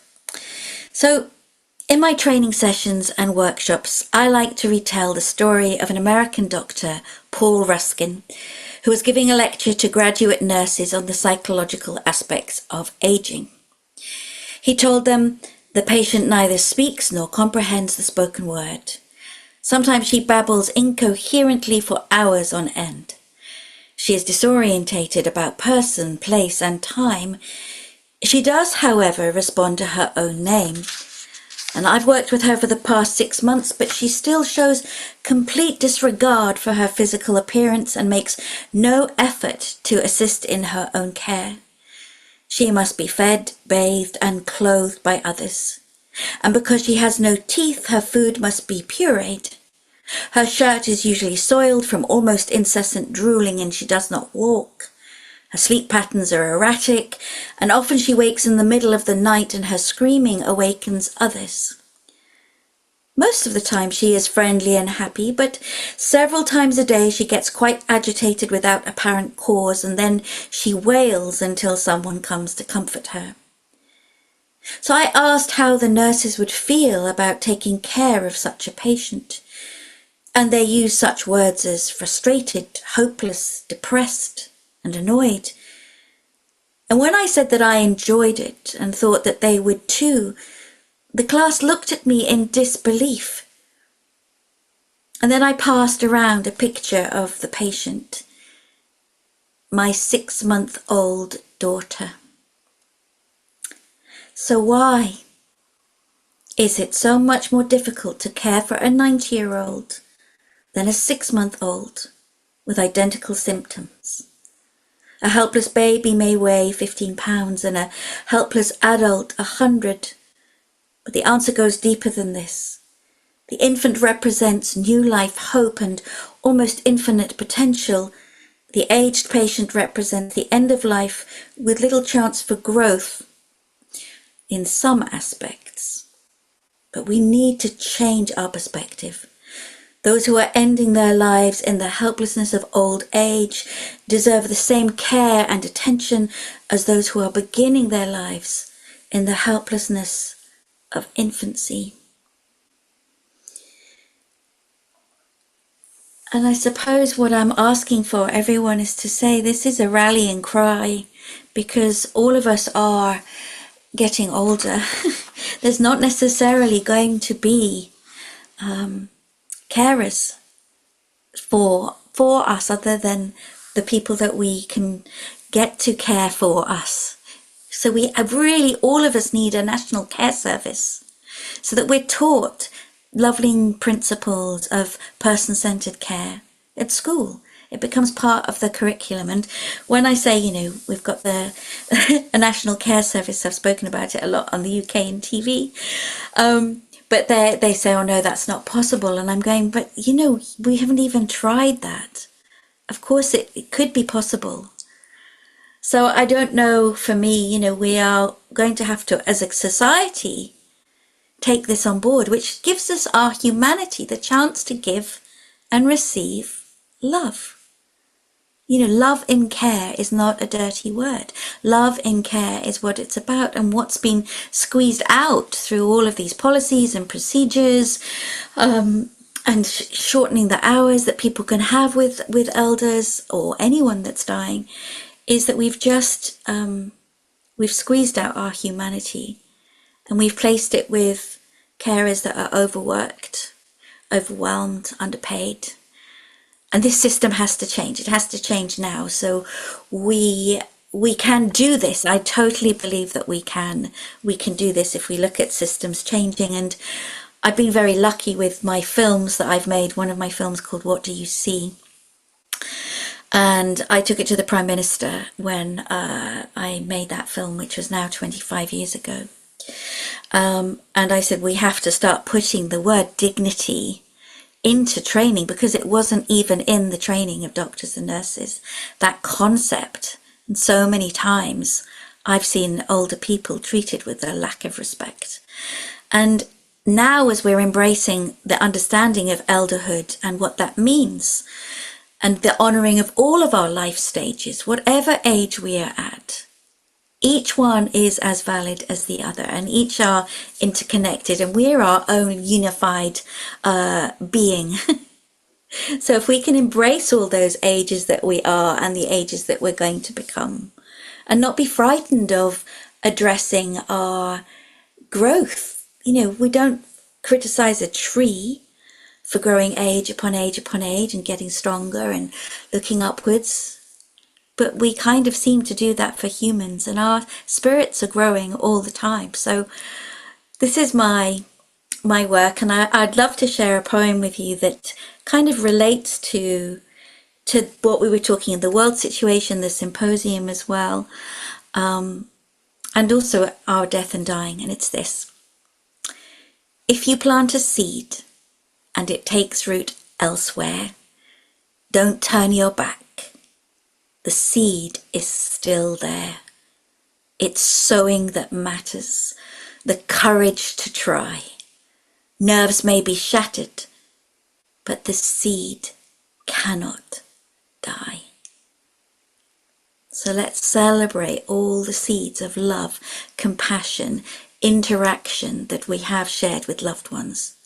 And let's celebrate all the new seeds to come, which will be deepening that understanding of the sacredness of dying and the sacredness of living, and the bridging of the two in a rainbow arc that we will, I believe, remember.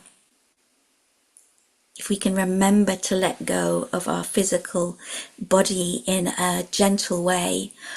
One of the ways that I was discussing today was about a body blessing. And if you have time, and if that's appropriate, I can take us through a little tiny body blessing. How are you for time, Scott? Well, we're way over time. If you can you keep it? How long would it be, dear? Oh, I could do it in 2 minutes.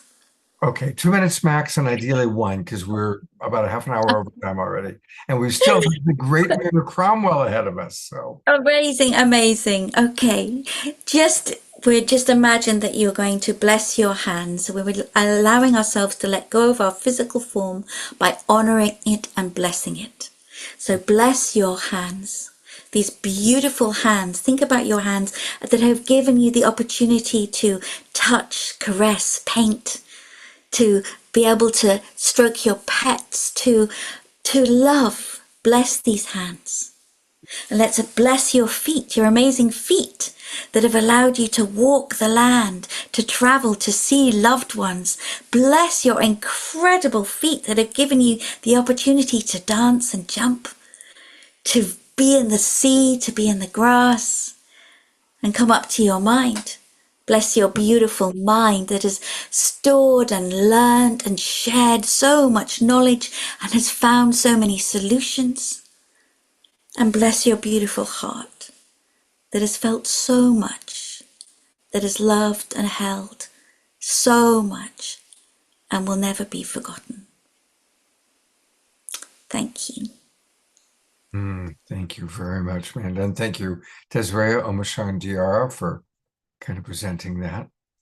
And for people who want to know more about what Amanda provides, her website is easy to find because it's her name, amandawaring.com. Amanda, A-N-D-A, Waring, W-A-R-I-N-G.com. So for all of our friends watching on YouTube and on Facebook, there it is. And if you scroll down, you can learn all about about her and about her many offerings. And I think that we can find care is where we can find what you were just talking about. Yes. So if you click care, that takes you to learn more about this beautiful work that she's doing with the Heart of Care. So God bless you so much, Minda. We really Thank appreciate you so much. Thank you for having me on. And it's got to be what, 3 o'clock in the morning, 4 o'clock in the morning? It's nearly 4. Well, thank you. But it was so worth to be with you all. Thank you. Thank you very much. It's great to have you with us. So very, very grateful. All right. We are going to go now to Mayor Cromwell. And thank you, Mayor, for waiting for a little bit. She reached out to me, and once she told me what she was up to, I knew that we needed to have her come on and share it. So here is Mayor Cromwell. Hello there, Mayor.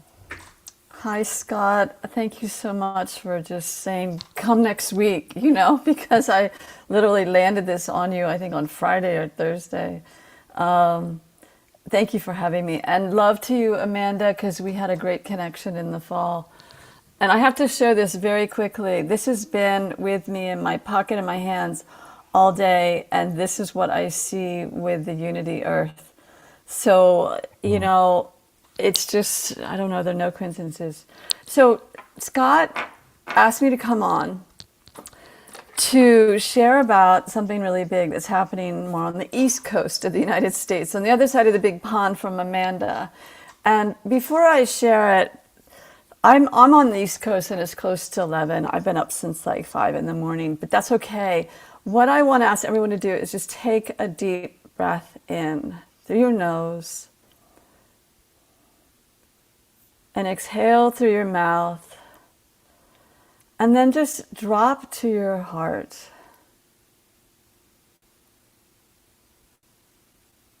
Beautiful. I can feel all of you doing that.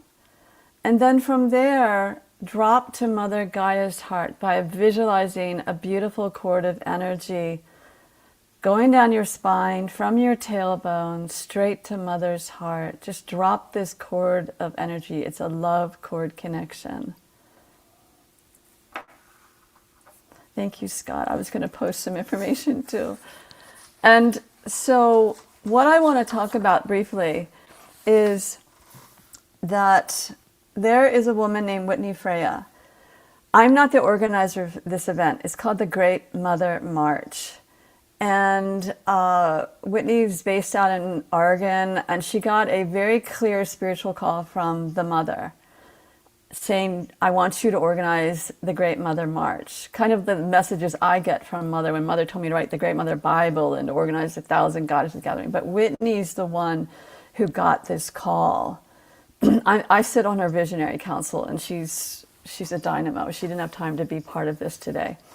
And this is a 500-mile empowerment spiritual pilgrimage from Asheville, North Carolina, which is just down the street from me. Like, that's where we do our grocery shopping, to Washington, D.C., arriving in D.C. on Earth Day, April 22nd. And a lot of people, when they were hearing about this in the past few months, they're like, oh, the monks, the Walk for Peace. This is similar, but this is the Great Mother March. And Whitney got this spiritual call long before the monks became so mainstream, at least in the United States, and it's so amazing what they did. And the mother said to Whitney, I want you to make me visible. And I want to show you something. Because of Whitney, she prompted me, you can't really see it. Do you see this? Yes. These are leggings. That's taken me 10 years to finally get made off the cover of one of my books, The Great Mother Bible, because Whitney came along and said, Mare, you need to get leggings made of your book cover, basically, because we want to wear them. She's going to be wearing them. Other people are going to be wearing them. The mother is, it's time for the mother, the Great Mother, to come in. We're all yearning. If you really think about it, I think every single one of us is yearning for the mother to hold us right now. and tell us that everything's going to be fine, and give us warm cookies and a hot cup of milk and put us to bed and say to us in the morning, it's going to be beautiful. Just go to sleep, my love. Yeah. You know, she's really, really calling out to us. And if there is time, which I don't know if there will be, Scott, and it's fine if there isn't, I was going to give an actual message from Mother, and we can do that another time, if you want. I actually would still love for you to do that. Oh, okay. All right. Well, let me talk a little bit more about the Great Mother March, and let me put this information in the chat. So where is that? I've actually popped in both the document. So I'm going to show this to everybody. For those of you in the Zoom room, Thank you. in a document, and if you click it, there it is. And then I'm also going to put in the website. So you can go ahead and speak, and I'll handle that, Mary. Okay, beautiful. So this is really it's a walk of empowerment. It's a walk. It's a pilgrimage. It is not a march to fight against. It is a walk to take us into the future, to take us into the collective way, just as Unity Earth with the symposium last weekend, partnering our hearts together, partnering our visions of how beautiful our world can be. And it already is, actually. The seeds are being planted all over the planet of beautiful ways that we can thrive, not just survive, but thrive into this new earth. And so Whitney's come along, and she's absolutely brilliant. She's an artist, she's an author, spiritual coach. And I want to read a little bit about from the manifesto. This is all on that website. You can go to the website anytime, hopefully soon. And this is what she wrote as a manifesto. We are walking, not away from something, but toward what we know is possible. We walk not as individuals seeking power, but as a community remembering our wholeness. We walk because we are ready to embody the world we long for, a world where care is currency. And I'm getting chilly bumps reading this. Care is currency and compassion is strength. Earth is not a resource, but a living relative. And I would add, she's our foremost mother. Feminine wisdom is honored in all its forms. Communities thrive through collaboration, not competition. Trees don't compete. They are collaborating all the time. Diversity is celebrated as sacred design. Leadership flows from empathy, vision, and integrity. Action is taken out of love, not fear. Change is not a concept, it is a practice.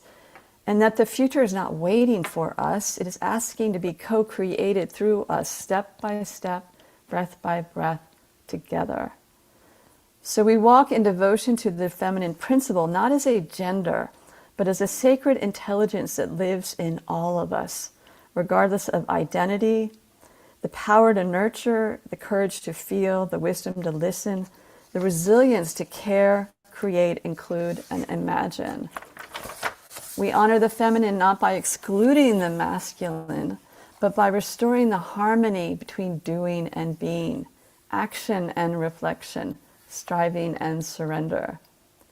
We gather to reconnect with the earth, with each other, and with a part of ourselves that remembers that we belong. So this is not a protest, it's a living prayer. This is not a spectacle, it is sacred work.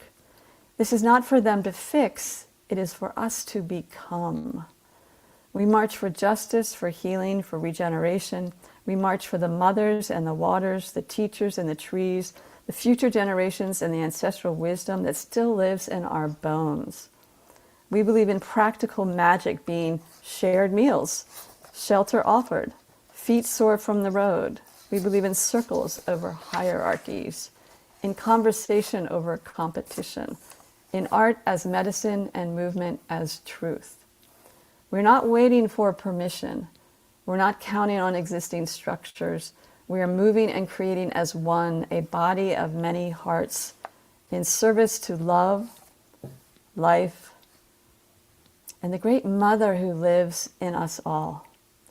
This is how we rise. This is how we remember. This is how we walk the way forward.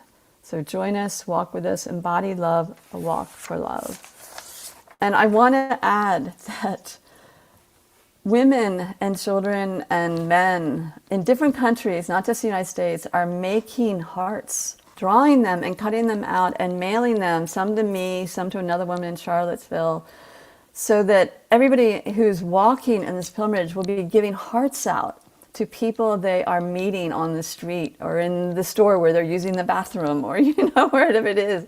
They're giving hearts out.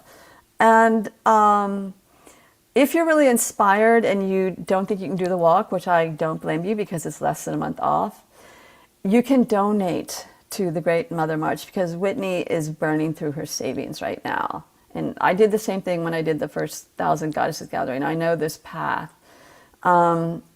But Whitney is incredible, and I am so honored to be supporting her.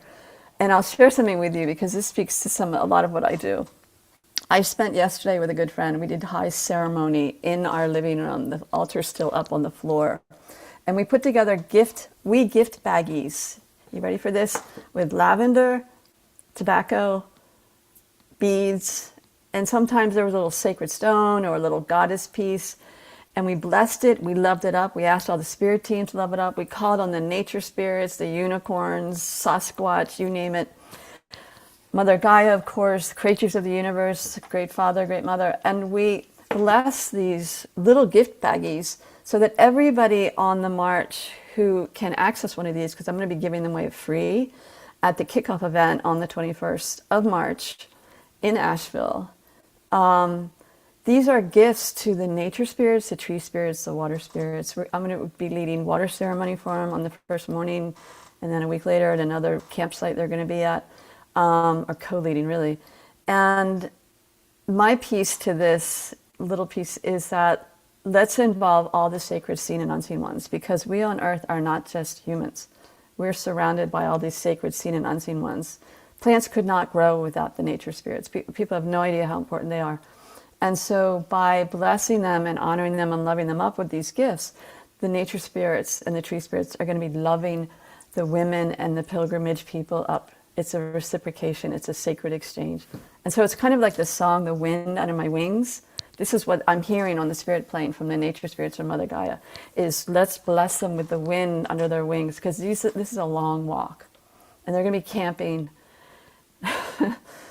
And I'm trying to figure out, can I camp with them? I haven't camped in like 30 years. I used to camp all the time, and I've become a wuss. And I actually was thinking today about, I'm going to buy a tent, and I'm going to be with them a couple of nights. I'm going to buy a tent. I'm actually going to sleep on the ground. It's like beyond my comfort level, but it never used to be before. So if anybody has any quick questions, I know the time is running out. I could phase into a message from Mother Gaia right now, or what would you like to do, Scott? Yeah, I think it would be great for you in a moment to just get a message from Mother. I do want to show people on Facebook and YouTube.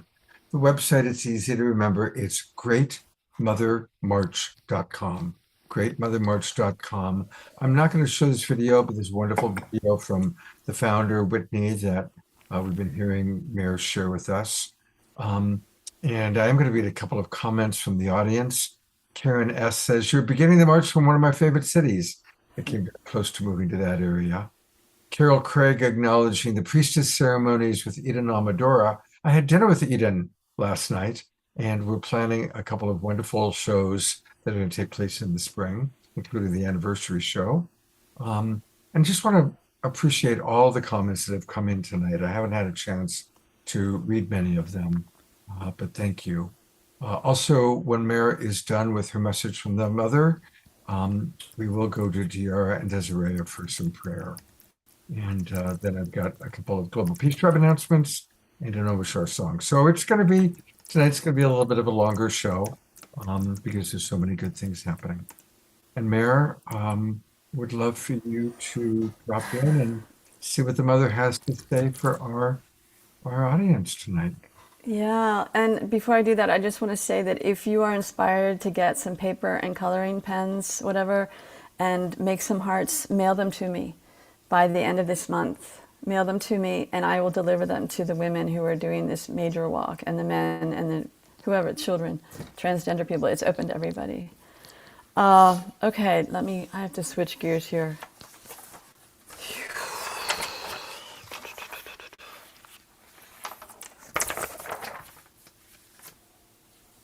Yes, please. Yes, yes. She's saying yes to DR's question. Get Can we the schools to make hearts and mail them to me, and I'll make sure they get them.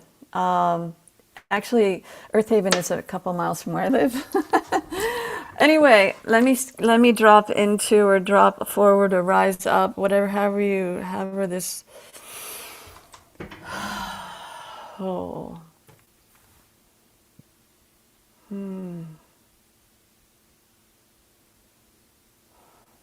Oh, my beloved children.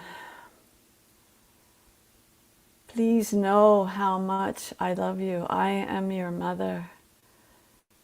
I am your mother who sources from the center of this earth, and my love ripples out through everything in the entire planet, out into the atmosphere, all the multidimensional zones. Please feel my love.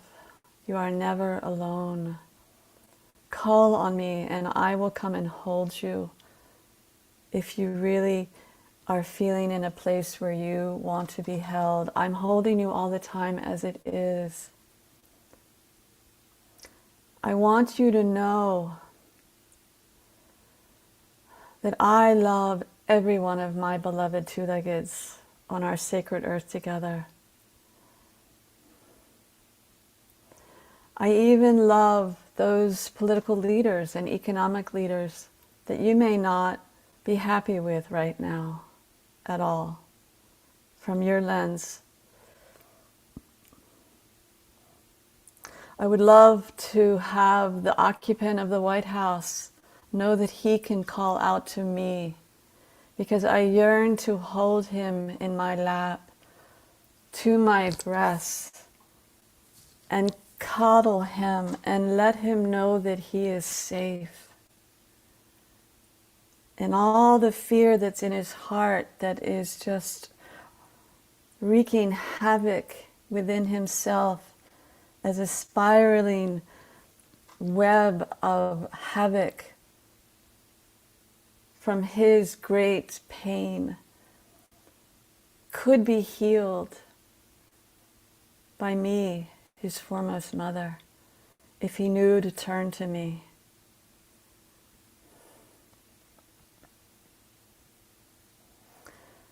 There's so much I want to share with you. I would love for every single one of you to connect with me every day.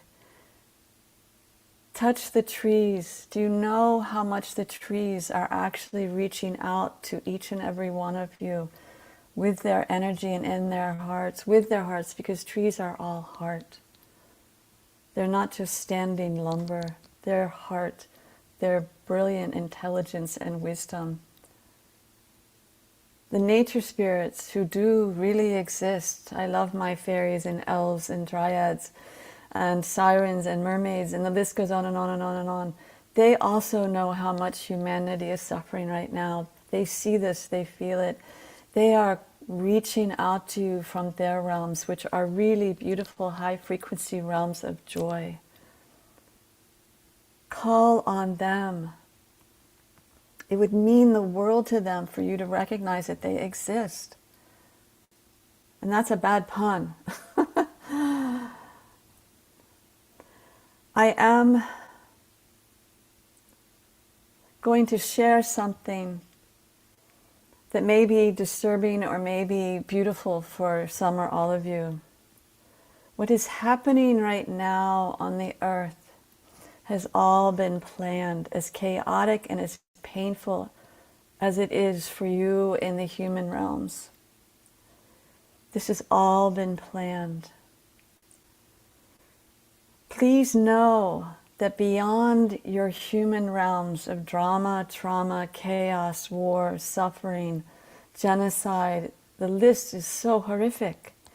Beyond that, the energies that are coming in from off planet, the spiritual beings who are coming in to help activate the waters, activate the springs, activate the trees, activate the soil. There are just countless, countless beings, dragon beings, angelic ones, avatars. The list goes on, who are showering our sacred earth with so much luminous love. And I'm inviting you to take a deep breath right now and tune in to those realms and take heart and take hope that this is truth, this is happening. And what is playing out is something that is very complicated and yet not so complicated. There is a great birthing happening now that some of you all know about it. People have been talking about the new earth, humans for a while now. But what's happening is there is a rising up, as in the Earth Unity Earth Symposium was calling its theme.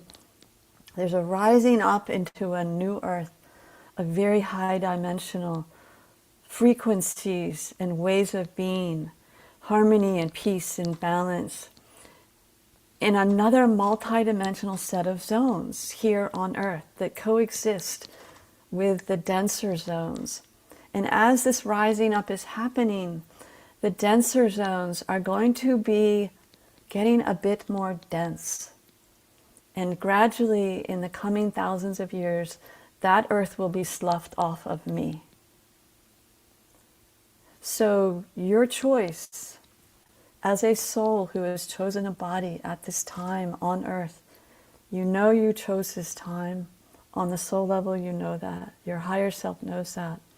You have a choice every moment of every day of, are you choosing love over fear? Are you learning how to love yourself and heal your wounded inner child? And whatever may be a trauma you carry from a past life, can you surrender out of your ego to serving the new earth? Because it's coming in, and there are a lot of humans who are dancing in it already. I am not trying to scare you. I want you to feel the love.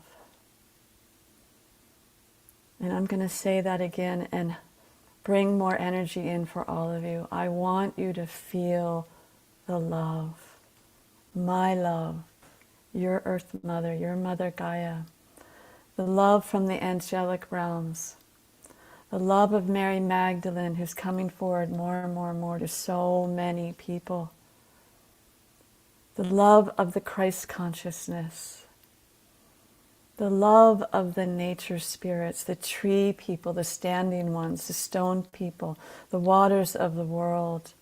Our water is liquid love. That is its essential sacred nature. And I'm going to ask Mare to do something right now because she has a mandate from me to bring this to everybody she can. But last fall, Mare connected in with the heart of water from a very high level divine feminine set of beings way off planet.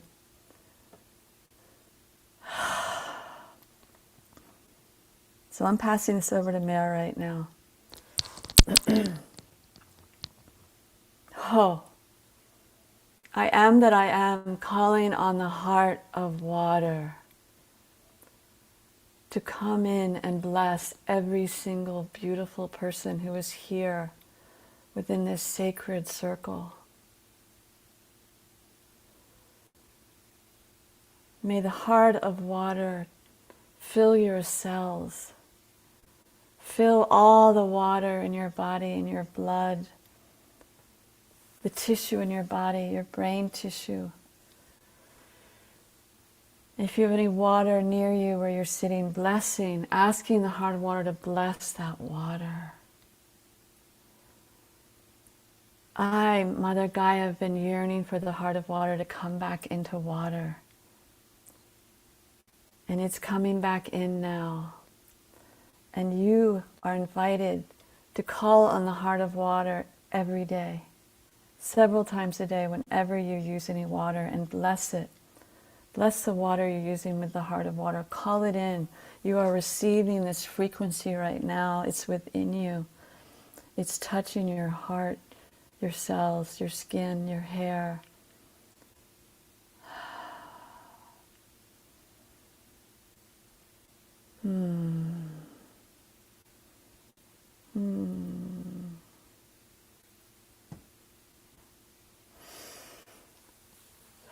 Well, that is it for now from me, Mother Gaia. Mayor's tired. Yes, I am tired. So much love and gratitude to every single one of you who chose to be here, part of this show, who show up every time for Scott and Omashar and all the beautiful love that's shared here, and healing energies, and prayers to Bonnie, who feels alone. Bonnie, you're never alone. Mother is always there with you. Always, always, always. May you really feel her love right now and give back to her. Plant a tree, plant flowers, love up the plants in your house, call in the heart of water. Go out in the woods and feel the love from the trees and give it back to them. It's all a sacred dance of energy, and Mother's waiting for us to come back home to Gaia's web of love, which has always existed, and we humans lost our way. Oh.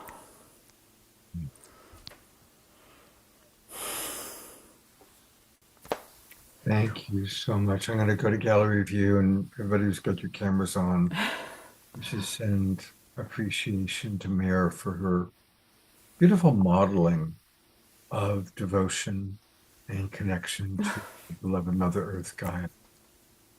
There's a lot of hearts and a lot of twinkles and a lot of appreciation. And okay, that's a beautiful modeling you've done for us tonight, Mare. If anyone's interested in my books, I've got books of channel messages from Mother. You can go to greatmotherlove.earth website. I'll type it in there. I'm shaking right now. I don't usually, when I channel her, it's usually me and a video running, and I put it up on YouTube. And I will be doing a longer State of the Earth report from Mother. Mother's telling me it's time to really do another one, and it'll be more comprehensive. Well, when you do that, let us know, and I'll definitely, remind our audience during our Global Peace Tribe announcements. Oh, thank you. Absolutely, and I'll Scott, also, go ahead. No, and once you put the link in, I'll bring it up, and then we're going to go to Tiara and Desiree. So here it is. Here's the link, and I'm going to show it for all of our friends watching all around the world. It's greatmotherearth.earth. I'm sorry, greatmotherlove.earth. Greatmotherlove.earth. Greatmotherlove.earth. And I teach a year-long course. You can go to the website. Scott, I have a message for you from Mother Gaia, and she's touching your heart right now. If you can feel this, because your heart has been through so much. She knows how much you've gone through. So she's offering you a heart chakra healing. Wow.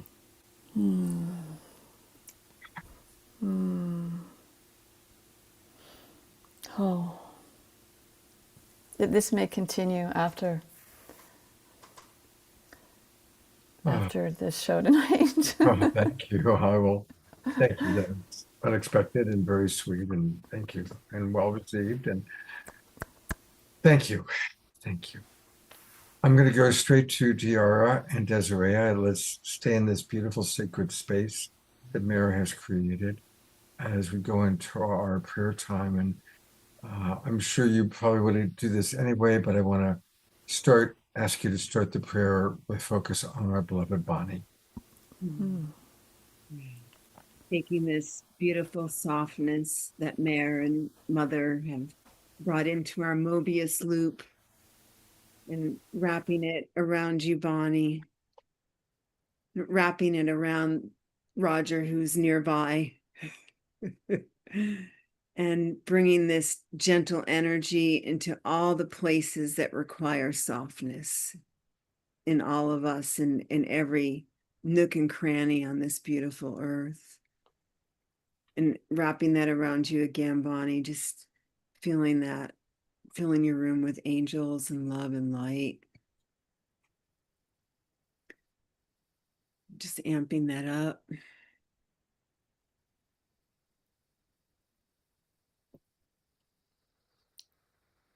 Taking a nice big breath in through the nose, out through the mouth. A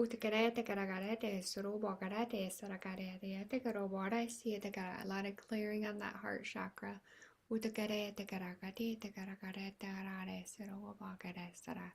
Seeing the light codes from the words and the wisdom that was spoke on the show tonight.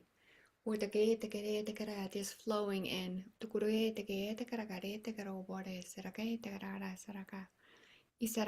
And seeing the expansion of that reach as well.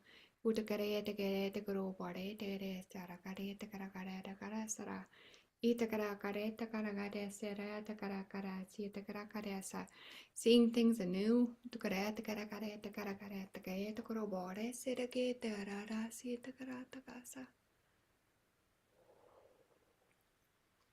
Giving great thanks for the elementals who are present and coming in anew, these new energies,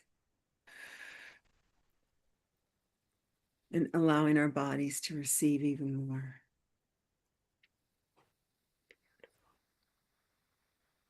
To all our loved ones, known and unknown.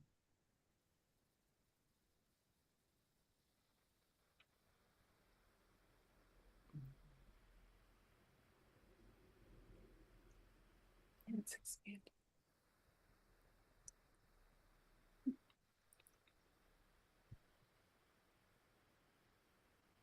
I also want to ask us all now, we are the Global Peace Tribe. And I think we're all very concerned about this new war, still another war. And this war is especially terrifying for how it could expand or is expanding. Blessings for maximum grace, and that somehow, as quickly as possible, peace may prevail on the earth.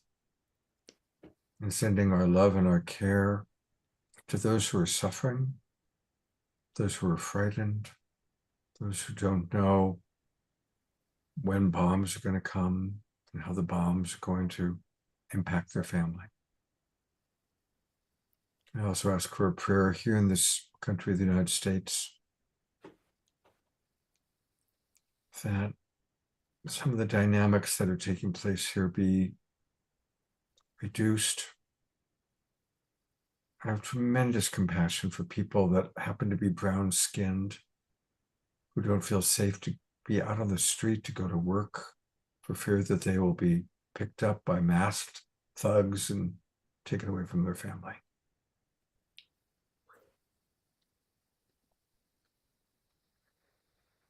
May each of us as Global Peace Tribers practice compassion in everything we do, with our family, with our friends, and even with those that we disagree with. May we be the model of compassionate living that the world needs. May we follow the blessings of the Mother as channeled and brought to us by Mayor tonight. Thank you, Desiree. Thank you, Tiara. And thank you, Global Peace Tribers. Thank you so very much.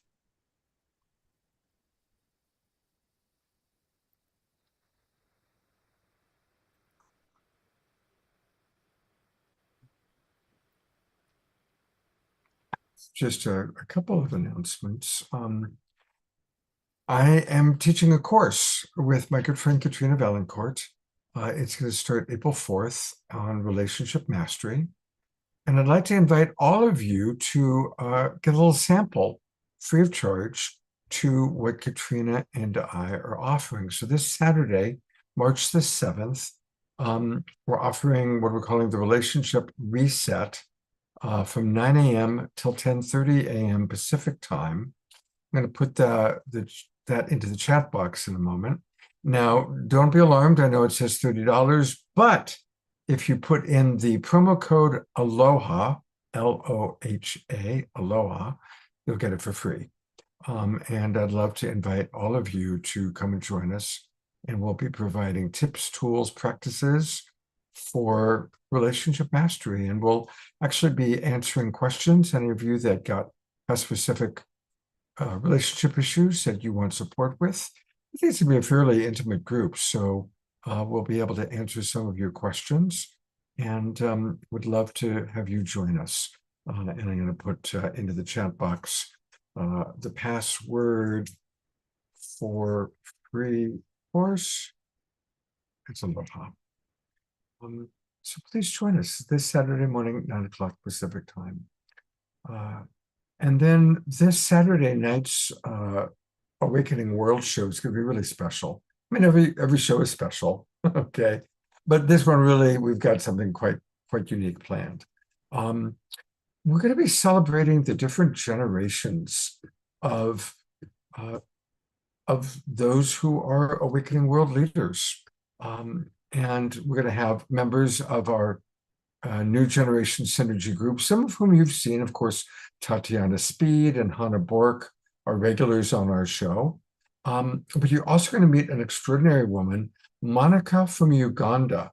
She has started an organization helping young women in Uganda that attracted the attention of Michelle Obama.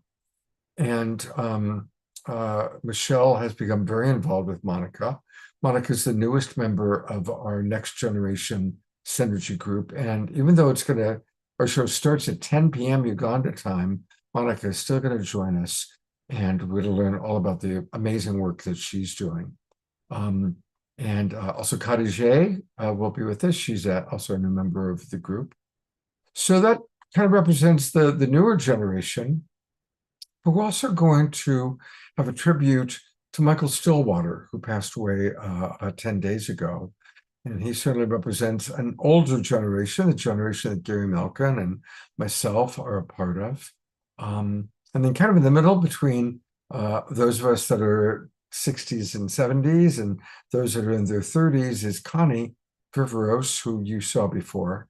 And she also has been collaborating with Monica. So we're going to be celebrating the different generations, and it's going to be a free show open to the public. So this is a good show if you have friends that you want to invite to get a taste of the Awakening World. This is a very good show to invite people to. And I'll send out an email with some of the details on it. And I really encourage all of you to invite your friends and family.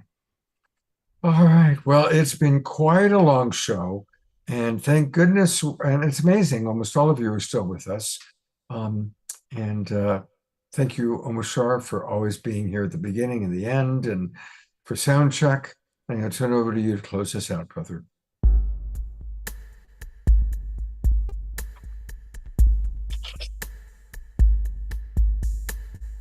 Here with my family, heaven is in my heart. I sing of the love I am, and know we're never apart. One heart, one love, in this life we live. One heart, one love, in this life we live.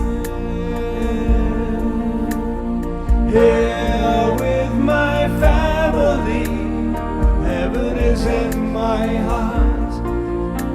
I sing of the love I am, and know we're never apart. One heart, one love, in this life we live. One heart, one love, in this life we live.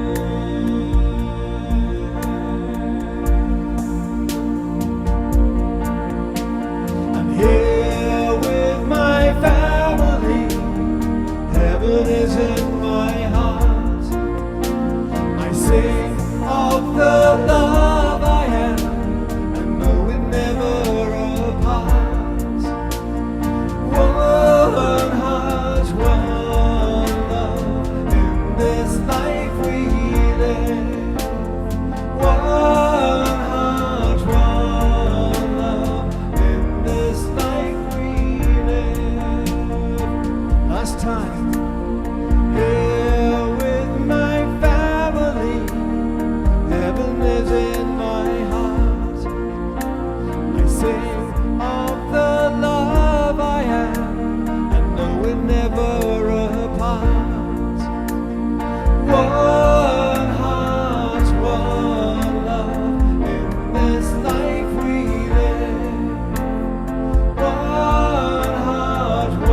How does he do it? He always picks the perfect song. Thank you, beloved Omashar. We are family. Family. Thank you, DR, for coining that phrase. And DR, take a look at the message from Sharon Marvel before the chat box closes. Much love, everybody. Have a beautiful few days, and I look forward to seeing you on Saturday night. Thank you again, Mayor. Thank you, Omashar, DR, Desiree. And God's blessings. Have a beautiful And Ben and Arena. Yes, yes.